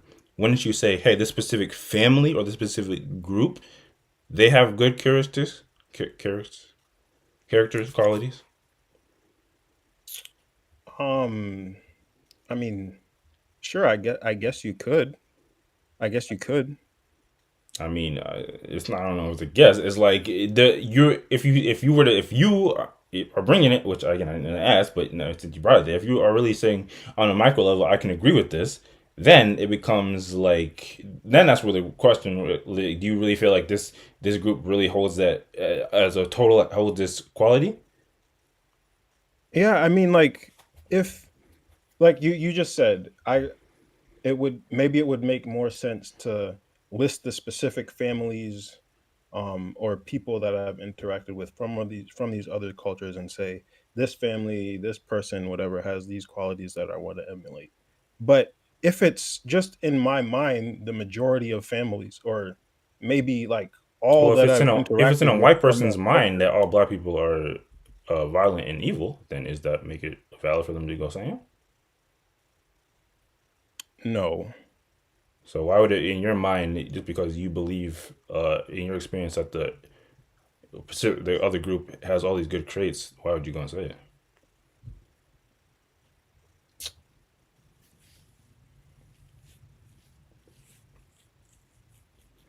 Damn, that silence speaks louder than the words. I don't know. Maybe you got me. Like, it's not about a getting. I'm just like trying to get to the root of this thing because the initial statement don't sound like it made a lot of sense.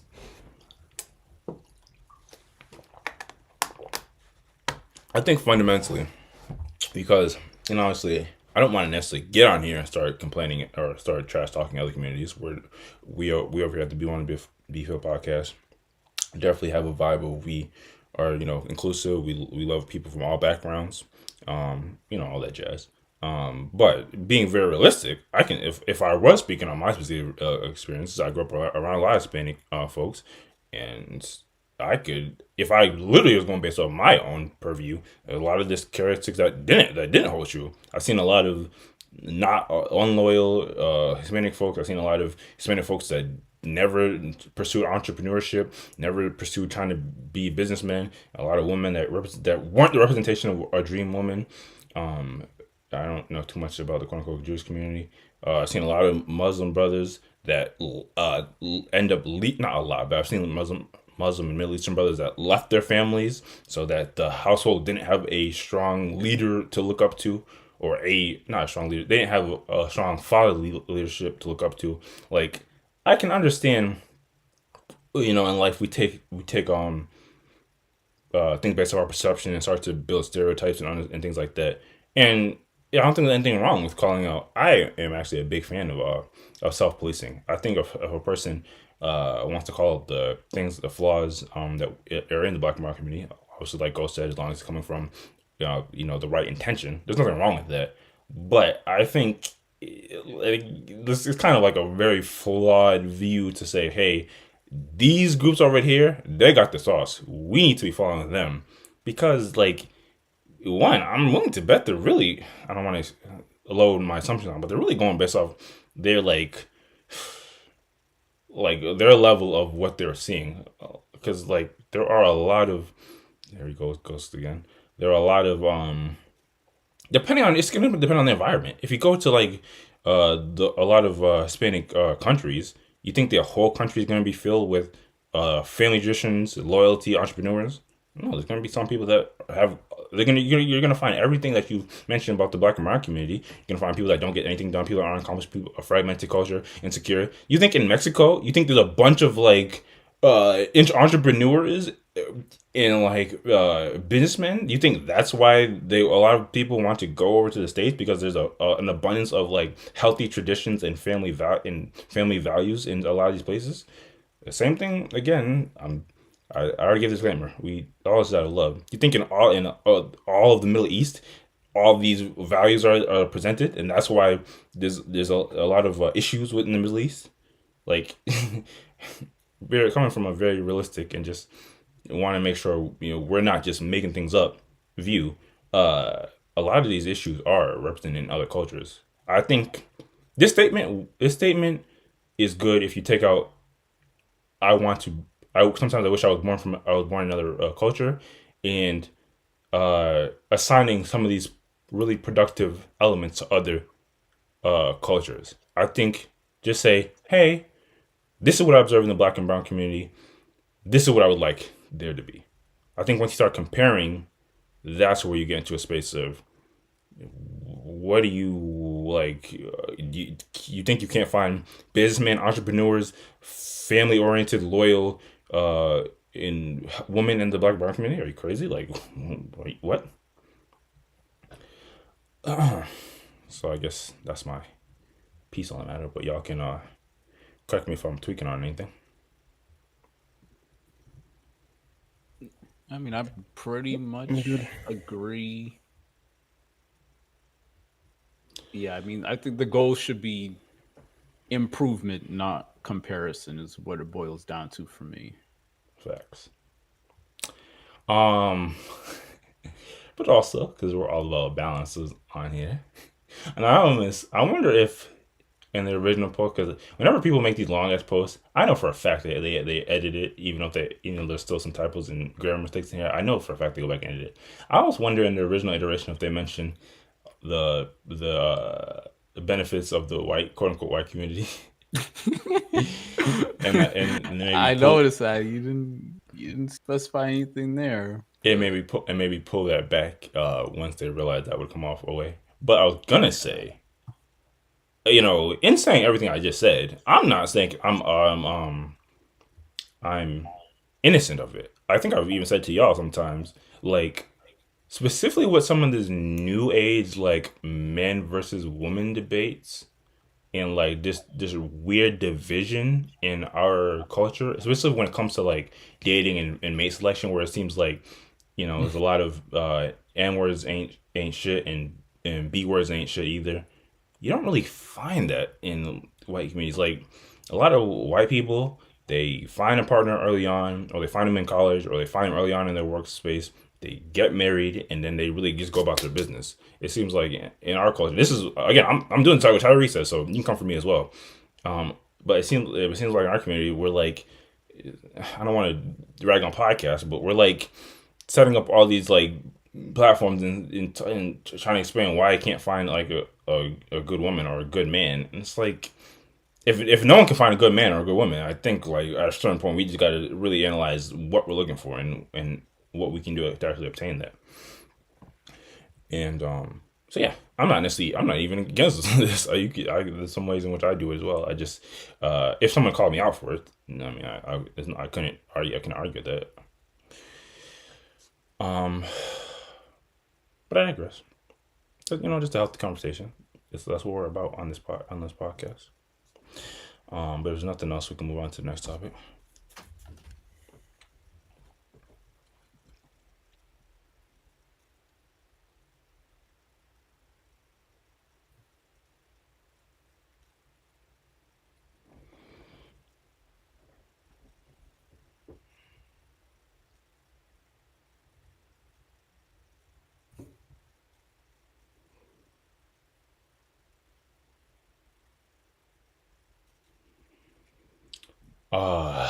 Yes. The time of recording, the Super Bowl has passed. We have to give a salute to Kansas City. And unfortunately, rest in power. Some people lost their life in the aftermath of the parade. But focusing on the highlights, yes, the Kansas City Chiefs won the second Super Bowl in a year, if I'm not mistaken. Salute to them. They earned it. And if you've been following this football season, there seems to be an emphasis on one particular brother's been getting a lot of spotlight. Arguably not because of his athletic talents, even though he is obviously a good player, but more so because of their significant other at the time. Salute to Taylor Swift. I'm not to say I'm a Taylor Swift fan, and I think all the media attention is ridiculous, but man, it must feel good that you've been talking about bad relationships your entire career. You finally get with a pro athlete, and your man wins the Super Bowl in that same season. I would, if I was Taylor Swift, I'd write a diss record right now. But that's nothing to do with anything. This is actually nothing to do with Taylor Swift. So the brother, Travis Kelce, he's like I said, he's making a lot of media attention, and once you start getting a lot of media attention, media starts acting weird. Like this particular piece that the literal New York Times. I was actually surprised because I saw this post, so it's a shade room, and I was wondering, but I don't think they specify who actually put up the piece, so I had to dig for myself. So we'll actually look at the article first. The shade room posted what he responded with after the fact, but yeah, go to the literal New York Times post about it. Come on, Ace, you gotta have the stuff ready. If you open it in incognito, does it not give you that prompt? I think I've heard that about some sites. One sec. How do I have it open? I just have it You got full a on New open. York Times account? You think I'm paying for the New York Times? I think if we actually go professional, we will have to pay for some of these publishers just so we can read it if there's any relevant information.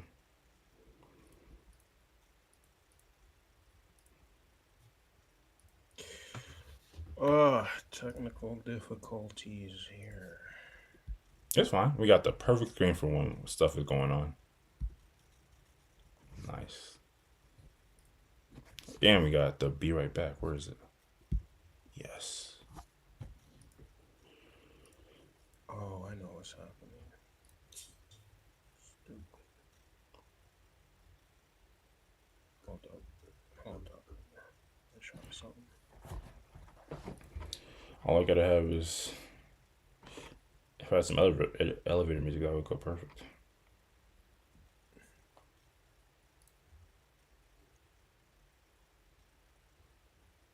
Try to get around it.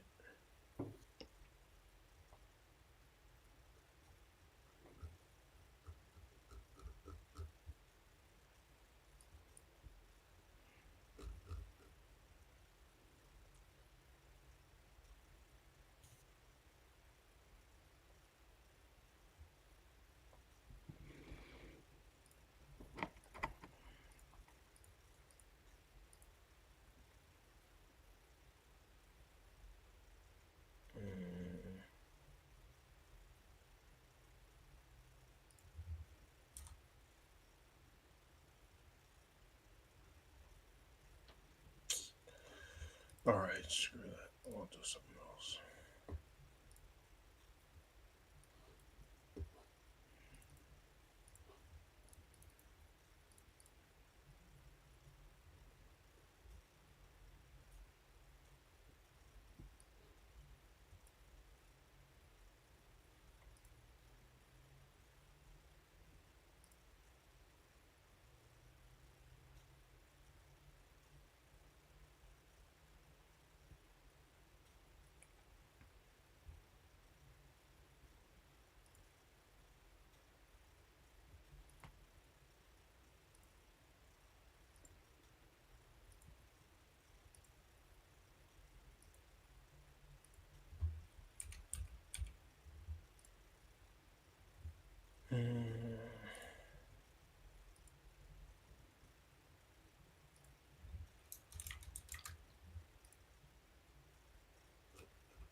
All right. You got it. I'm afraid to ask. Did you have to do some straw hat cruise type activity? Perhaps. Fair enough. Fair enough. Where is that? Okay, we're back. Okay. What was even the topic? Damn. How do I edit this now? Anyway, so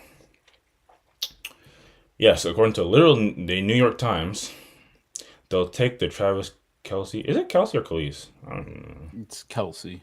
Kelce hairdo that is. Not since Jennifer Aniston has a haircut become so popular. Barbers in America and abroad are being inundated with requests for the Travis Kelce. What the?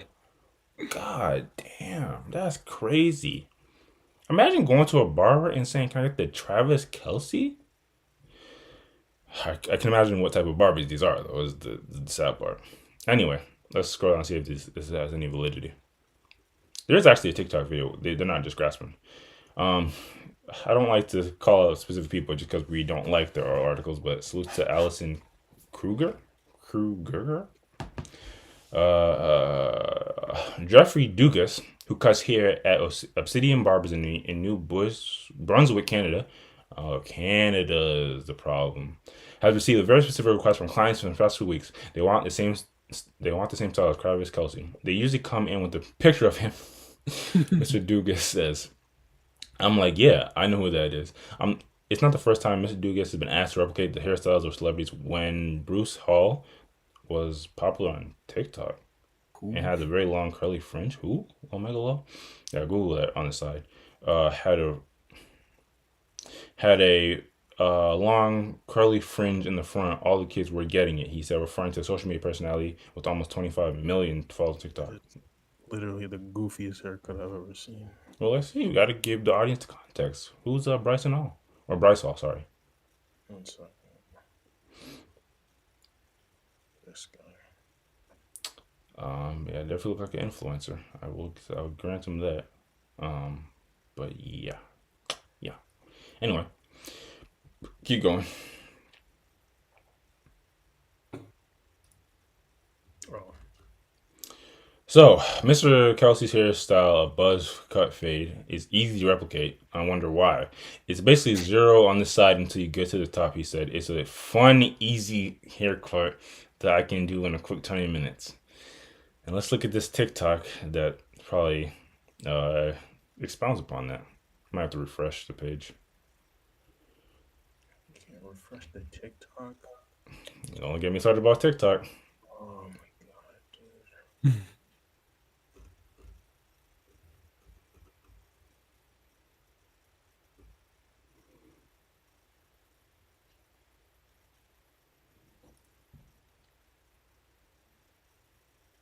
My morning off with my brother-in-law walking into the barber shop, and he has the audacity to show me 2 photos of Travis Kelce.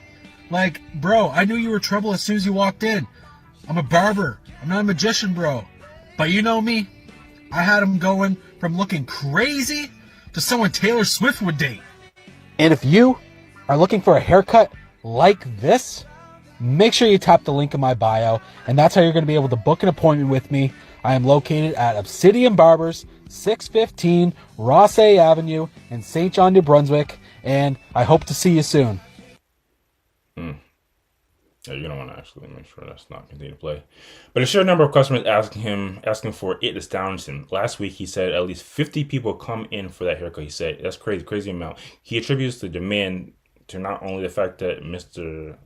Kelce dating Taylor Swift, but also his brother Jason Kelce had a viral shirtless moment at the Chiefs versus the Bills game. Mr. Dugas is hardly the only barber getting these requests across the world. Not only the country, men are replicating Mr. Kelce's, why do you call him Mr. Kelce? Hairstyle, claiming that it attracts positive attention from friends and for love of interest, and it gives them more confidence. Though some also say it's hard to, bro. This is painting me as a quote unquote black and brown man. Even though my face is not the best of the moment. Given the confidence, though some say it's hard to maintain, it needs to be rebalanced every 2 to 4 weeks. Yes, you're damn right it does. You, You're a comedy, bro. according to Mr. Dugas, or too airy to keep warm during winters. Yo, if you're complaining about the coldness, you don't deserve to have a fade. While barbers are excited their clients feel passionate about a particular style, somewhere not everyone can pull this look off. Every canvas can't take every type of hair, said Nigel Miller, a barber in Fresh Avenue Grooming and Style in Birmingham, Alabama. The Travis Kelce haircut looks good on more square type head shapes, and people with stronger jaws. Now I'm not reading too much more of this BS. I will say that's actually factual. Like if we're having an honest conversation, the fades do look better on square heads. That's very true. But that's neither here nor there. So the New York Times put out the article, and people started to run with it. I've never heard anybody IRL call the fade the Travis Kelce, but that's because I'm not around a lot of people that would even do that type of thing. But let's see what the brother actually responded with in response to this growing demand for his haircut style.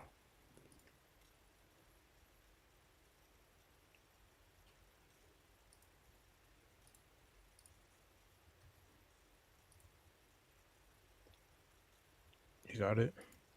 Yeah, we can see.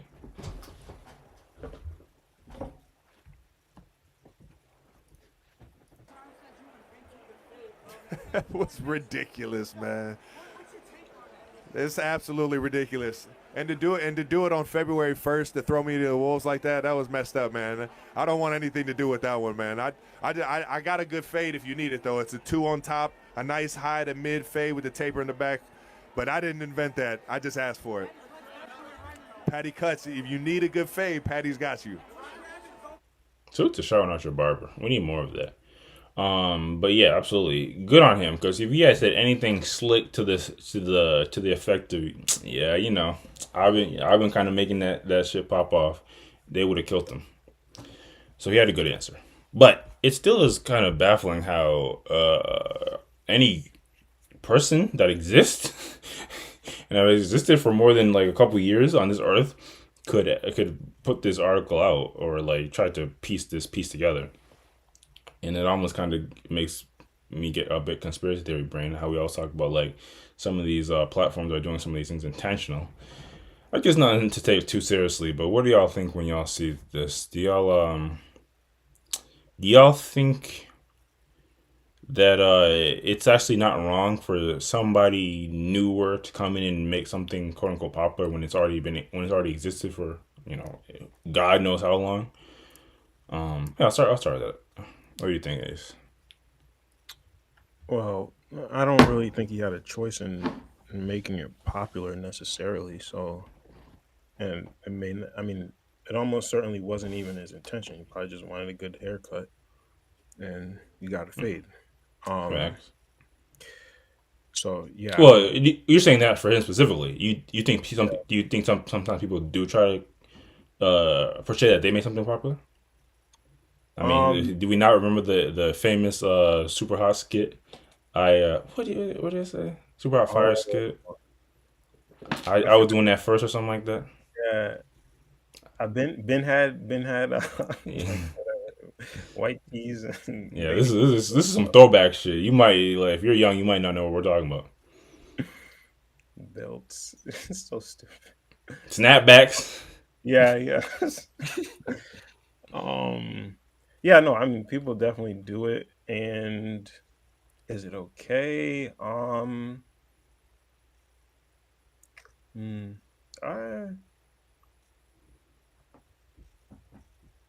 don't know. It's very difficult for me to put myself in the mindset of trying to make something pop off or become popular or take credit for it. Yeah, or take credit for it. I mean, I guess no. Like, if you didn't invent it, then you shouldn't try to take credit for it. I think like the way he handled it is the perfect example of how to handle it. You acknowledge that you're not the inventor, and it's just something you you did because you thought it looked good. But yeah, if you didn't invent it, like definitely there's no there's no yeah. It's fine for you to try to take credit for it. I don't know. And then what do you think of like the article or the people that made the post or people that try to make a post about how like, hey, this thing is blowing up because of this person. It's true. Like it's it's it's factual that I mean it's clearly factual that in these white communities Hey, nobody said that, but go ahead. people are starting to get fades. I mean, based on the people and the examples that they're showing. Oh yeah, there was that one TikTok. Sorry. Yeah. People are starting to get fades because of literally because of him. They're literally bringing in pictures of him. So to say that's happening is factual. But something happening, something being becoming popularized because of something. That's a kind of stretch to say. What do you mean? Like if somebody if somebody famous started like drinking Gatorade and then and then you see like a few more people, not a few, but then you start seeing more people going to stores and saying, "Hey, let me get the Gatorade." Like, but wasn't Gatorade already popular? No, that's not what happened. It's if people went to the store and literally said, "I'm getting Gatorade because X drinks Gatorade." Like it's But why do you think why do you think X was drinking the Gatorade? wait, what? Like the homeboy got it because it's a good. He probably imagine he probably brought in a picture of somebody black that had the fade. Yes, it was. I mean, of course, the fade is a popular um haircut in the black community, but that And Hispanic yes, and Hispanic, and Middle but Eastern brothers. okay, but it doesn't like it's still true that people are literally looking to him as their influence now. I mean, more like I don't know. I don't know how to rephrase it to. I'm just saying the same thing essentially. He Yeah, no, I get what you're saying. I'm pushing back on the thing was already popular. Like if somebody's misguided on why something is popular, does that still make it like the source that they're attributing it for it being popular, the reason why it became popular? Okay, so you're saying it's actually popular because it was popular before Travis Kelce got the haircut. I'm kind of saying that like it's just a fact, but if you guys push back on that, I'm not opposed to that being wrong. Um, I mean, I think it's just like it's weird. Like you're seeing a phenomena where a certain like a subset of people are now getting a fade because they saw Travis Kelce because Travis Kelce saw black people, I guess. I'm not. I don't want to Because say it's that's for more a fact, but because that's it's pop yeah, and then because it's popular in the black culture. yeah. So would you suggest that the articles or whatever, which I mean I don't have an issue with people writing about something becoming popularized. So you would say that they should have said people are getting the fade because it's popular among black culture and that's it. I don't want to get to my final synopsis on it, but I mean, wouldn't that make more sense? Like, wouldn't a better framing of that been this widely like thing that's been in like literally like you can go see. Sometimes I'm even shocked, and I shouldn't be because now I'm not shocked anymore. But I used to get shocked when I would see like super old pictures of like Muhammad Ali with the freshest fade ever, like, and that's like from like the '70s, '60s era. So like I can imagine like we probably been doing that hairstyle since slavery, probably. But regardless, I think that would have been more framing. This thing that's already been widely popular. Now these people are just getting hip to it. Okay, yeah. I agree with that. I can agree with that. Like providing more context um in these articles, I think it would make sense. But I still think acknowledging that it's become popularized in these communities because of people literally seeing Travis Kelce is like it should still be part of the story because it's truly like that's truly the reason why it's become more popularized to these particular people. Like, Fair enough. And I then mean, then you get to the question is something becoming popularized with a specific people that I guess maybe weren't aware of how good it looks? Does that make it quote unquote popular, or should you be specific and say it got popular for them? Because if something was already being oh consumed yeah, by millions and millions, but then this group of thousands found out it was, or would we say this is thing becoming popular? no, Um, I would say popular for them. but what about you, Ghost? What do you think about Homeboy's response? And then also the article. Do you think it makes sense for you think something could be considered become popular based off one person, even though it's been or one thing source when it's been popular? I mean, I'm kind of with Ace. It's become a lot more popular in white communities because white people are just there's a lot of hairstyles they're just not aware of for whatever reason. And I don't know. I think it's funny more than anything. Like I'm not like upset about it or anything. It's just hilarious. Not even the article itself. I, Like I mean, don't the yeah, articles it's like don't the funny. articles seem like off? Like it just seems out of touch. It is. It's 100% out of touch because it's. Uh, I don't want to make any generalizations here, but it's probably a suburban white person that has very little experience with black culture, and this is the newest and coolest thing to them. And it's funny. Like there's really no other way for me to look at it because it's like you just really weren't aware that a fade was a thing for your entire however long you lived in your life. I don't know. It's And would you it give the writer or the publisher full charitability and say they were just unaware, or do you think it's because again, even he's like, and they had to do this in February, just like, the timing. I mean, I guess it's close to Super Yeah, Bowl, but I mean, the timing is I'm assuming interesting. it's because of the like. I don't think it's anything nefarious. It's just like I don't. It's like you're just that unaware, and it's not like black people are gatekeeping this. Like it's you walk around and you see. I guess if you just don't see black people, you don't see the hairstyle. But I don't know. It's just funny. That's all my takeaway. I don't have anything productive to add. Yeah, like I said, I don't necessarily like to look at things like you said, like nefarious. But again, it just seems like you have to be super culturally clueless to make statements like this, and it just seems like I mean, at the end of the day, a lot of publishers, a lot of platforms, the goal is to get clicks. The goal is to get attention, even if it's negative. So, what better way to do that than to take the current media, what's the expression, darling, and make a fun little fan fiction about him? Yeah, he's well, not fiction per se, but make this post about him that isn't necessarily reflective of IRL. It just seems strange.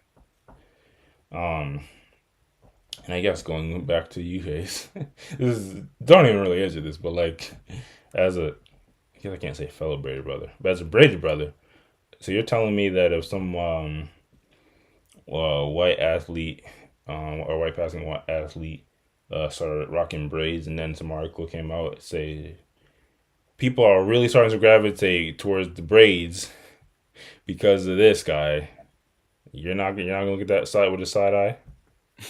I mean, I was pissed when Drake started rocking cornrows. First of all, That's just you hating on Drake. yeah, I'm hating. I'm that's hating. 100% hate. Yeah, that's what it is. That's 100% hate, but I got you. Yeah, yeah. Again, to salute to him, he responded very well. And shout out Barbara, she got to respect. I,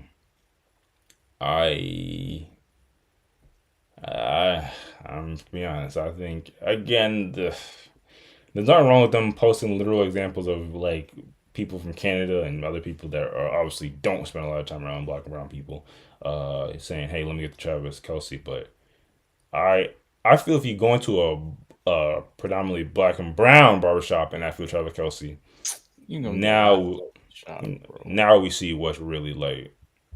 Yeah, okay, yeah. Try that in the right spot and see what happens. I do want to say that I find it like I'm shocked that this is a thing because I I I didn't think the fade was unpopular or something that white people don't get. I'm 99% sure I knew a dude, like I used to work with a dude who used to get fades. Hey, A dude, white dude who used to get fades. but And I didn't think twice about it.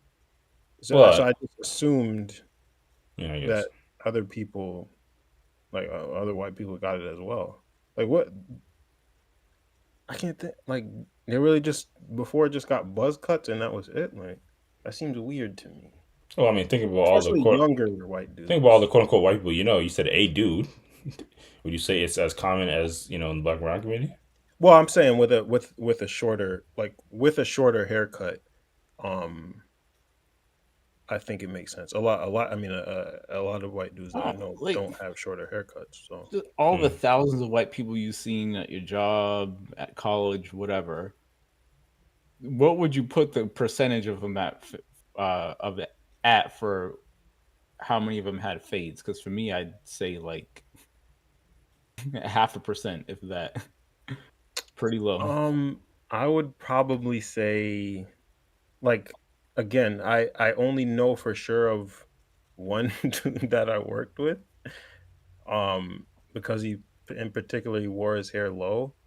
Um, but I feel like even on the UMass campus, Your college campus. yeah, I, I don't know. Maybe I'm making it up in my mind, but it doesn't seem like it was a weird thing. Like I definitely got taken aback by it becoming a big thing now. It did. If this never happened, I would have just went about my day, continuing to think that white people would get that or that wear their hair low may or may not get fades, and that's Yeah, perfectly fine. we're not like discrediting you that you might have your perception. I think if you look at the totality of white people, I don't think it's the most common haircut in the community. Yeah, yeah. Which also makes me think I was getting ready to end this. Do you? Because to give the brother some credit, it does fit his head. So I don't think anybody looks at him and says, "Hey, that's an unusual haircut." But he's also like a pro athlete, and athletes are kind of like look at Odell Odell Beckham Jr. was doing back in the day. Um, do y'all think the question could be put out there that that type of fade is not professional? Oh, what? No. Fair enough. Because I wonder if like there is some like sneaky correlation in that. But yeah, no, I don't think much. I don't think most people would say that. Hmm. Well, I'm sure we'll have further conversations about hairstyles, and maybe we'll get deeper into conversations like that one day. But yeah, for now, again, salute to Travis Kelce, Super Bowl most popular pop. Taylor Swift is pop. Yeah. Yeah. Pop singer in the world.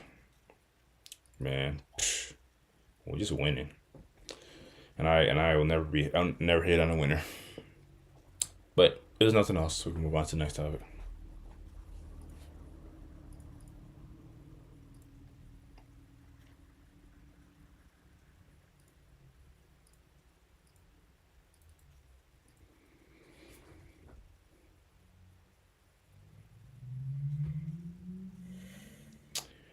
Yes, last topic, and this is more so like get it off your heart, get it off your chest. So it's not gonna spend too much time on this. But if you haven't know, the rest in power for the week, not that someone's on every week. William Bill Post, was that his real name? William Bill Post, inventor of the Pop Tarts, dies at 96. What a long life. whose daughter went to law school adjacently. Folks around the country are currently mourning the loss of a local Michigan legend, William Bill Post. Oh, his name is Bill, not. They used to call him Bill Post. The creative mind behind the beloved breakfast treat, the Pop Tart. According to his obituary, Bill Post died Saturday surrounded by friends and family. He leaves behind a legacy that has brought joy to millions of people around the world. He was 96 years old. Post's journey into the world of baked goods began at a young age. At 16 years old, he started his career at Heckman's Biscuit Company, which would later become the famous Keebler Company. His initial role involved washing trucks, but his dedication and talent quickly caught the attention of supervisors. Yes, a whole legend. Well, let's say this. When it comes to older white folks that died, you're always a bit sneakily hesitant because you never know. Like, it's like finding out like the guy that originally made like biscuits might have been like a bigot or some shit. But anyway, let's put all that aside and just look at what's in front of our faces. The whole legend that created Pop Tarts, something that I'm pretty sure it's safe to say we've all enjoyed throughout our life, passed away. Gotta give him a rest in power. Like, regardless of anything. And we don't even know, so let's not even assume. But created something that, again, left a legacy around the world. And I guess upon saying this, I guess the only question I have, or comment size question is, what, if any, because I guess some might not like them, was your favorite flavor? For me, my favorite flavors was always definitely cherry. They had a cookie dough flavor. And then it had a ice cream chocolate sundae flavor. But the best flavor, in my opinion, was the wild berry. Yes. What about y'all? What about you, Ghost? What was your favorite flavor? You tried way more than I have. I think I've tried like 4 or 5, but it's probably just like the basic strawberry, to be honest. Nothing too crazy. The brown sugar cinnamon was good too, but probably just strawberry. Old classic. Fair. And then what about you, Ace? What was your favorite flavor or flavors? I truly don't remember the last time I had a Pop Tart.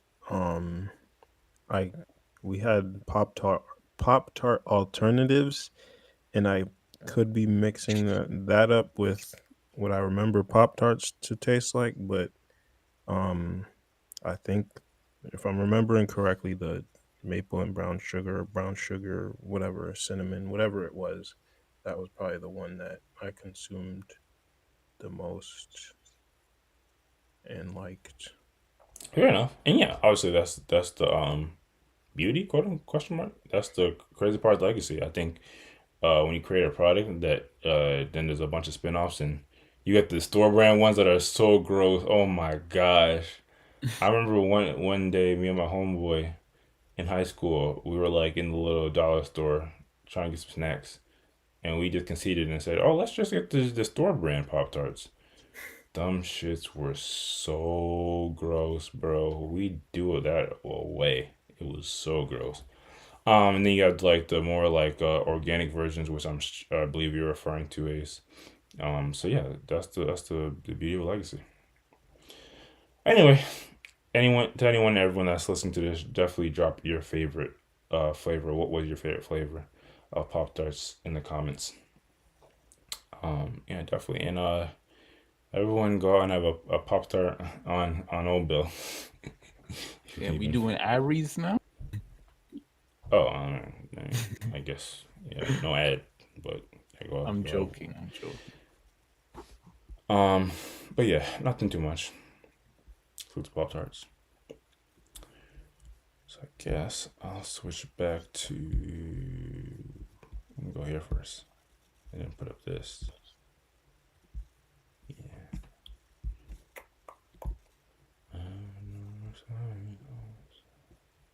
Okay. There we go. Yes, good stuff. Good conversation. But before we close out the podcast, like we do for all of them, we have to, obviously, mention what, if anything, are we looking forward to? You know what they have about, what they say about something to look forward to. What's on your to do or to come lists? goes? Probably just gonna cheat and use the same one as I did last week. Concert plan on going to this week. Should be dope. Fair enough. Fair enough. What about you, Ace?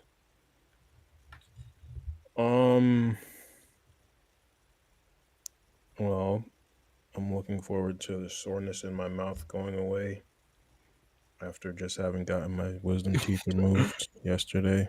That context is very, very important. Hey, yo. Use what I say.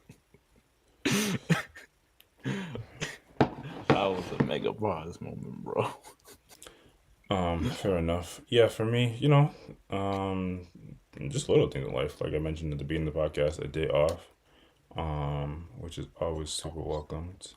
The little things in life, like planning to get some breakfast food, tomorrow. I thoroughly enjoy that. I think I'm getting pizza too. It's gonna be a whole combo. But yeah. Oh, and there are some relatively big things coming up. Once March rolls around, look forward to. That's what we all say down here. Anyway. With that being said, again, I feel like I'm forgetting something, but I've got through all the topics, so that's what's the most important part. So, with that, I gotta give a thanks to y'all for coming on here and doing this podcast thing. And we thank any and all listeners. We greatly appreciate y'all and the support that we received. Definitely keep us in shape to continue to do the podcast and continue wanting to grow and actually just perform better.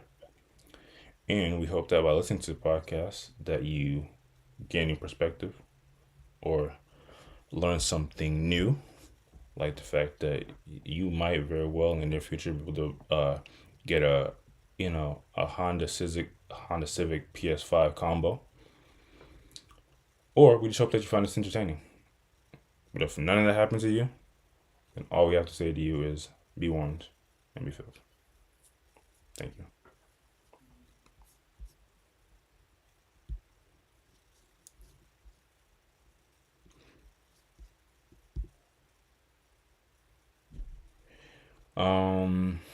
Yeah, nothing's been forgotten, right? I don't think so. No. Yeah, I don't think so either. So I guess wrap it up. Dang, I really don't like the feeling of having forgot something, but yeah. Okay, fair enough. Stopping streaming in 3, 2.